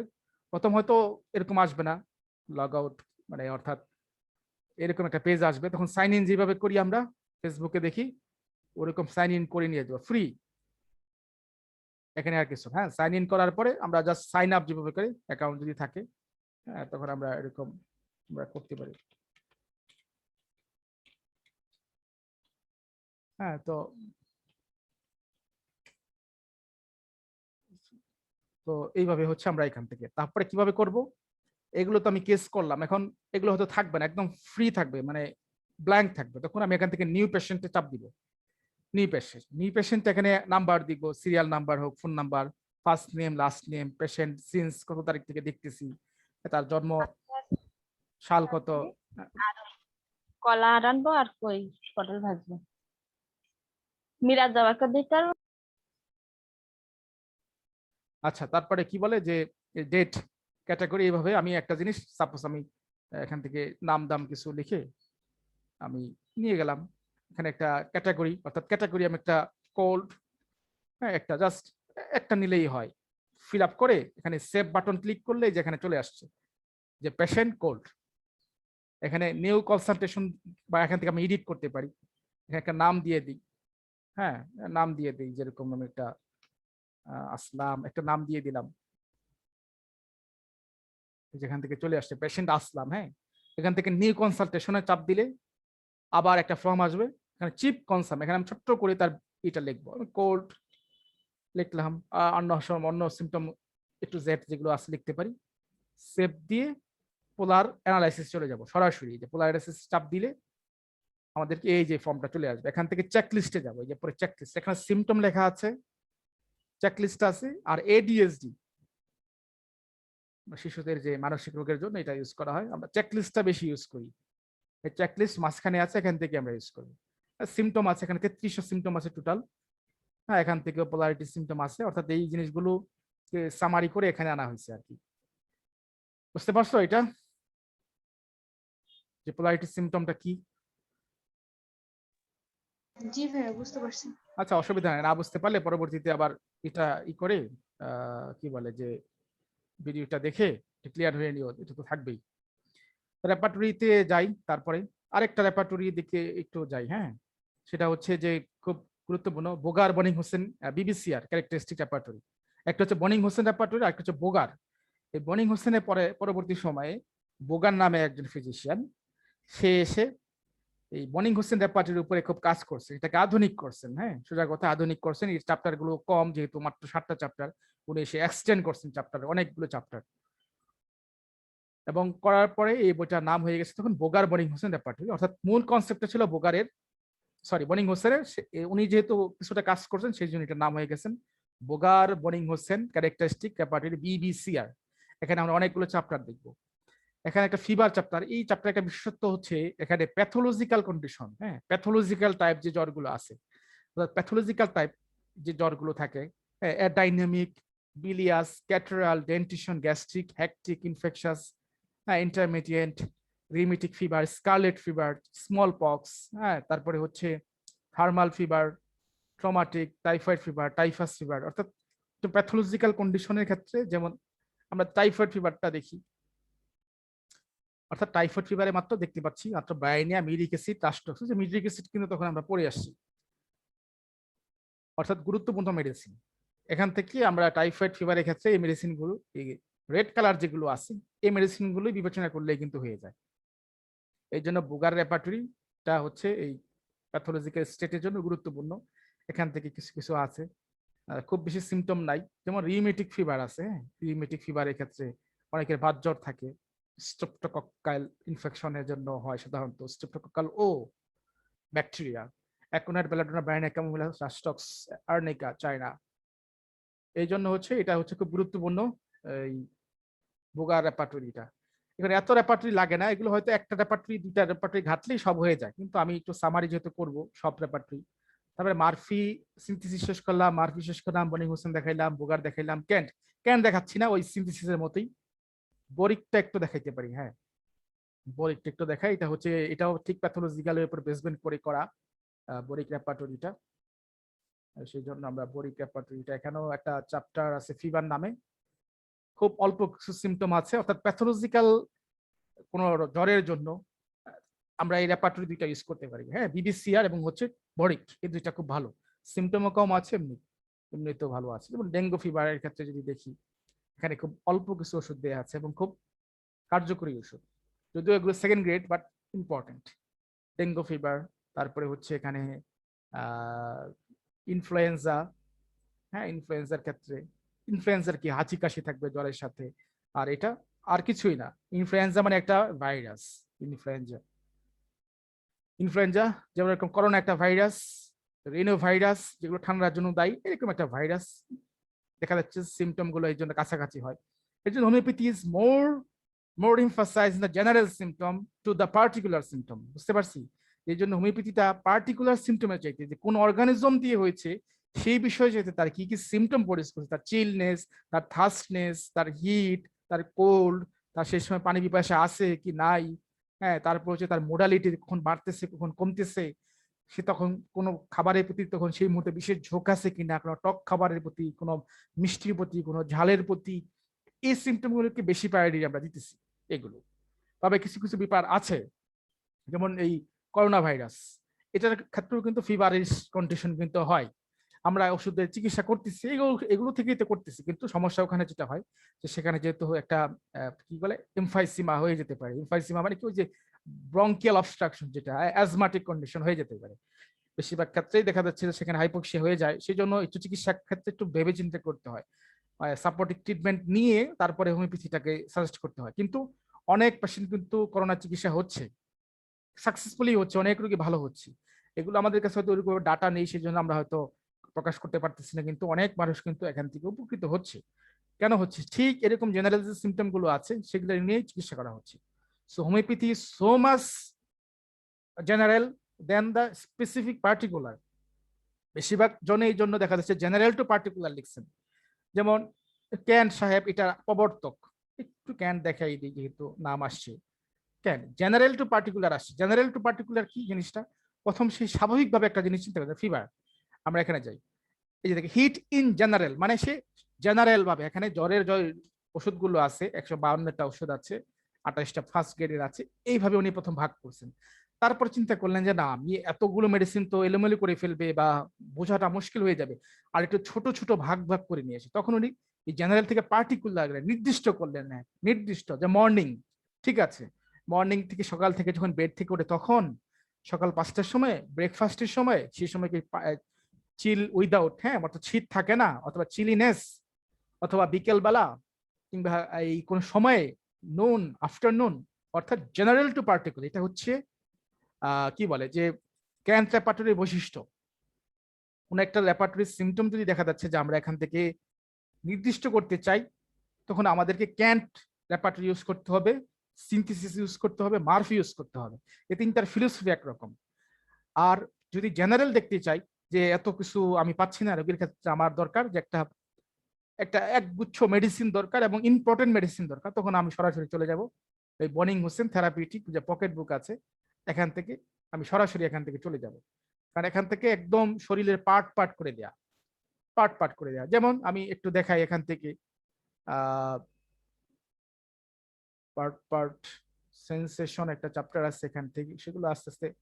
তোমার অ্যাগ্রাভেশন এমিলারেশন একটা ব্যাপার আছে। অ্যাগ্রাভেশন যে ফিভারের ক্ষেত্রে জ্বরের সময় অ্যাগ্রাভেশন বা জ্বরের আগে অ্যাগ্রাভেশন হচ্ছে জ্বরের সময় অ্যাগ্রাভেশন হয়। এখন কি অ্যাগ্রাভেশন হয় সেটা বড় কথা না। জ্বরের সময় তার মাথা ব্যথা অ্যাগ্রাভেশন হতে পারে, ডায়রিয়া হতে পারে, যে কোনো রোগী হতে পারে। সে রোগটাকে এখানে আমাদের প্রায়োরিটি দেওয়ার দরকার নেই। এটা হচ্ছে বনিং হোসেন থেরাপিউটিক্যাল ল্যাবরেটরি একটা বৈশিষ্ট্য।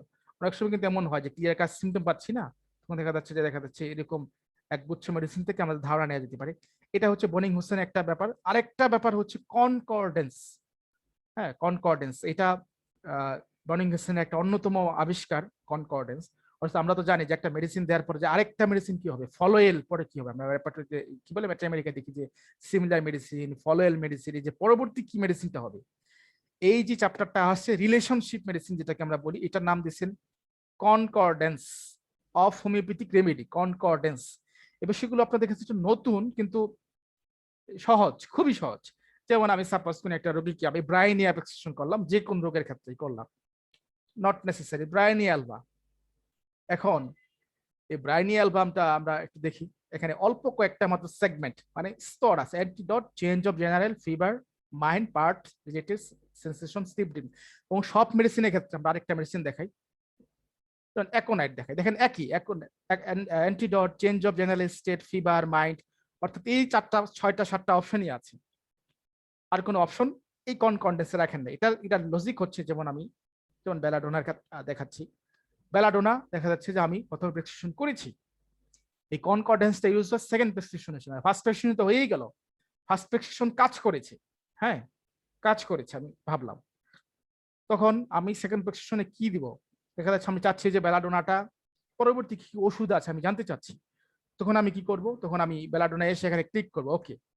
তারপর আমি বেলাডোনাটা কি কি বিষয়ের উপরে আমরা সিলেকশন করছিলাম, এটা কিন্তু আমি জ্বরের ক্ষেত্রে বলতেছি না, সব ক্ষেত্রে। সাপোজ আমি ধরে নিলাম যে তার মানসিক সিমটম আমি নিয়েছিলাম বেলাডোনার, আমি এখানে ওয়ান ক্লিক একটা মানে সেভ, এখানে ক্লিক করিনি, এখান থেকে আমি ক্লিয়ার করিনি, হ্যাঁ আমি এটা সেভ করলাম। তারপর দেখা যাচ্ছে যে আমি তার স্কিনের উপরে আমি সিমটম নিয়েছিলাম সেই রোগটার জন্য প্রথম প্রেসক্রিপশনের সময়। তারপর তার স্লিপের উপরে নিয়েছিলাম, স্লিপ।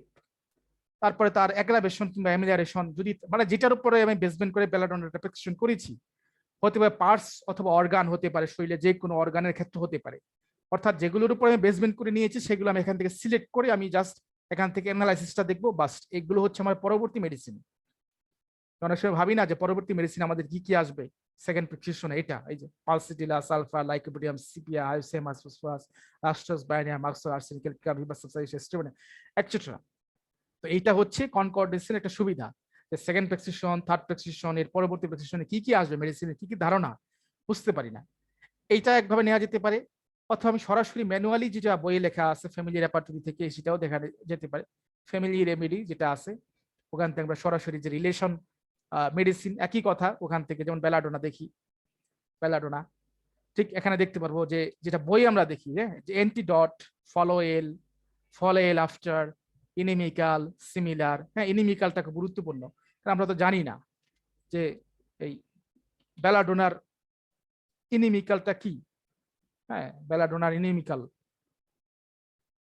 অর্থাৎ বেলাডোনা ইনিমিক্যাল হচ্ছে অ্যাসিটিক অ্যাসিড, ডালকামারা, মার্কসল আর সিকেলকর, মার্ক আয়োড ফ্লোর, সিকেলকর। এই 4টা মেডিসিন বেলাডোনা দেওয়ার পরে বা আগে দেওয়া যাবে না। সেই জন্য এটা খুব গুরুত্বপূর্ণ একটা বিষয়। আর লাস্টে হচ্ছে রেপার্টরি তো হইলই, আর আরেকটা রেপার্টরি পাঠকের রেপার্টরি। পাঠক এমবিবিএস ডাক্তার ছিলেন এবং অনেকটা খুব জিনিয়াস পার্সন ছিলেন। উনি মূলত বুগারের উপর রেপার্টরি, হ্যাঁ বুগার, যেটা পরবর্তী সময়ে বনিং হোসেন। দেখেন এই যে বললাম যে একটা স্তর থেকে আরেকটা স্তরের ধাপগুলো যদি আমরা ফিলোসফিটা বুঝতে না পারি, তাহলে রেপার্টরি কিন্তু মানে শুধু রূপরিক অর্থ দিয়ে কিন্তু বোঝাটা খুব কঠিন হয়ে যাবে ফিলোসফি বুঝতে না পারলে। আমি মোটামুটি অনেকগুলো মূল রেপার্টরি গুলো তো হয়ে গেছে, জাস্ট আমি পাঠকের রেপার্টরিটা জাস্ট এখানে দেখে দিতেছি। যে পাঠক খুব এলোপ্যাথি ডাক্তার ছিলেন, খুব কম সিমটম নিয়ে চিকিৎসা করছেন, যেগুলো উনি প্র্যাকটিক্যালি দেখছেন ওগুলোই চিকিৎসা করছেন, এর বাইরে উনি চিকিৎসা করেন নাই। এটা হচ্ছে পাঠকের একটা অন্যরকম সমস্যা বলা যেতে পারে, ভালো দিকে বলা যেতে পারে। এখানে এই পাঠকের রেপার্টরিটা আমার এখানে সফটওয়্যারে নেই, কিন্তু এটা অ্যাপসে আছে। হ্যাঁ, অ্যাপসে তো অ্যাপসটা হচ্ছে যেখান থেকে এই রেপার্টরি নামে concise repertory of the homeopathic medicine by doctor S R Pathak. এখানে যে উনি রেপার্টরিটা কিন্তু সাজাইছেন তো অন্যভাবে, অন্য রেপার্টরি আমরা চ্যাপ্টার দিয়ে দেখি, উনি কিন্তু চ্যাপ্টার দিয়ে সাজান নাই, উনি সাজাইছেন অ্যালফাবেটিক্যালি। এটা হচ্ছে যে ওনার চ্যাপ্টার একটা অন্যরকম কিন্তু একটা বৈশিষ্ট্য। তো ফিভার যে চলে এফ চলে যেতে হবে, এফ এ, তারপর এখান থেকে ফিভার, ফিভারে যে এখান থেকে এই যেখান থেকে আমরা ওষুধ দেখতে পাচ্ছি। তো অল্প কিছু সিমটম দিয়ে উনি কাজ করছেন, এটা হচ্ছে ওনার একটা ভালো দিক। সেখান থেকে দেখতে পারি আমরা যে মনে হয় এরকম কোন সিমটম গুরুত্বপূর্ণ, তখন আমরা সেই বিষয়গুলো আমরা নিতে পারি। পাঠকের রেপার্টরিটা ছোট একটা বইও আছে, আমরা বইটাও কিনে নিতে পারি পাঠকের। তো এই ওভার হচ্ছে মানে এটাই হচ্ছে রেপার্টরির যে ক্রমবিবর্তন। ফিভারটা তো এখানে কম্পিউটার থেকে মোবাইলের অ্যাপস গুলো চালাইলে একটু অন্য সময় সমস্যা হয় আর কি। এখানে জাস্ট এই অল্প কয়েকটা মাত্র symptom, rubric first without chamomilla cina ignatia pulsatilla, দেখছেন এখানে মেডিসিন খুব কম। এটা এই রেপার্টরির সুবিধা হচ্ছে এখানে মেডিসিন খুব কম। পাঠক সাহেব যে বিষয়গুলো উনি মাত্র পর্যবেক্ষণ করে পেয়েছেন সেগুলোকেই উনি স্থান দিয়েছেন। যেমন ট্রমাটিক কারণে যদি হয় কফিয়া, জাস্ট অনলি ট্রমাটিক আঘাত, মানসিক আঘাত, শারীরিক আঘাত, হ্যাঁ, তারপরে হচ্ছে ওয়েকনেস যদি থাকে, শারীরিক দুর্বলতা যদি থাকে, মাত্র সালফারিক অ্যাসিড একটা মাত্র ওষুধ। তো অনেক সময় দেখা যাচ্ছে থেরাপিউটিক চিকিৎসা করার প্রয়োজন হয়, তখন এই রেপার্টরিটা তখন কিন্তু খুব কাজে দেয় আমাদেরকে। তো আমরা এই জন্য এই রেপার্টরিটা দেখতে পারি। এখানে অ্যাপস দিয়ে যে এখান থেকে ফিভার, এখান থেকে জাস্ট কফিং, সেই সময় ডেন্টিশন ডিউরিং, হ্যাঁ ডেন্টিশন ডিউরিং থাকে, দেখেন ক্যামোমিলা গুরুত্বপূর্ণ ওষুধ, এটা দিয়ে হয়ে যায়। এই জন্য পাঠক রেপার্টরিটা একটা ভ্যালুয়েবল রাখে অনেক ক্ষেত্রে। তো এখান থেকে আর তো কিছু তেমন দেখতেছি না। আর রেপার্টরি তো হইলেই মোটামুটি 6-7টা রেপার্টরি হইলে। তো এই হচ্ছে ওভারঅল এই জ্বরের যে মেডিসিন গুলো, কিনোট গুলো আমাদের যদি মনে রাখতে পারি যে কখন কি দিব, তাতে জ্বরের চিকিৎসা হয়ে যায়। এখন সেটা টাইফয়েড হোক, ম্যালেরিয়া হোক, ডেঙ্গু হোক, চিকুনগুনিয়া হোক, সেটার ক্ষেত্রে খুব বেশি একটা ওরিড না হলেও চলে। তবে একটু প্র্যাকটিস অফ মেডিসিনের নলেজ লাগবে কিছুটা। যেমন ডেঙ্গু জ্বর যদি হয় তখন প্লাজমা লেভেল কমে যায়, শরীরের মধ্যে প্লাটলেট গুলো কমে যায়, কাউন্ট কমে যায়। সেই জন্য তখন দেখা যাচ্ছে যে খুব বেশি একটা সময় অপেক্ষা করা যায় না ডেঙ্গু ফিভার যখন হয়। এর জন্য প্র্যাকটিস অফ মেডিসিনের নলেজটা দরকার। বা অনেক সময় দেখা যায় টাইফয়েড ফিভার, বা বুঝতে পারতেছি না যে এটা কি টাইফয়েড ফিভার কিনা, তাহলে আমাদেরকে সুবিধা হয় টাইফয়েড ফিভারের কিছু মেডিসিন আছে ওখান থেকে, সেগুলো থেকে ভাবতে পারি, এখান থেকে ভিরাল টেস্ট করে বুঝতে পারি। এই জন্য এই সাথে সাথে টাইফয়েড ফিভার গুলো আছে। তো মোটামুটি এইটুকু যদি মনে রাখতে পারি, এবং অনেকগুলো রেপার্টরি আমরা দেখাইলাম, এই রেপার্টরির এর বাইরে কিছু নাই, এর বাইরে জ্বর সম্বন্ধে আর হোমিওপ্যাথিতে কিছুই নাই। হয়তো অনেক তথ্য থাকতে পারে, কিন্তু মোটা দাগের যে তথ্য ইনফরমেশন গুলো আছে সেটা এর বাইরে আর কিছু আমার দৃষ্টিতে আর হয়ে পড়ে নাই। এগুলো যদি আমরা একটু ঘাটাঘাটি করি, একটু যদি দেখি, তাহলে আমার কাছে মনে হয় যে সুন্দর হয়ে যাবে। তাহলে এই পর্যন্ত আজকে ক্লাস। Thank you.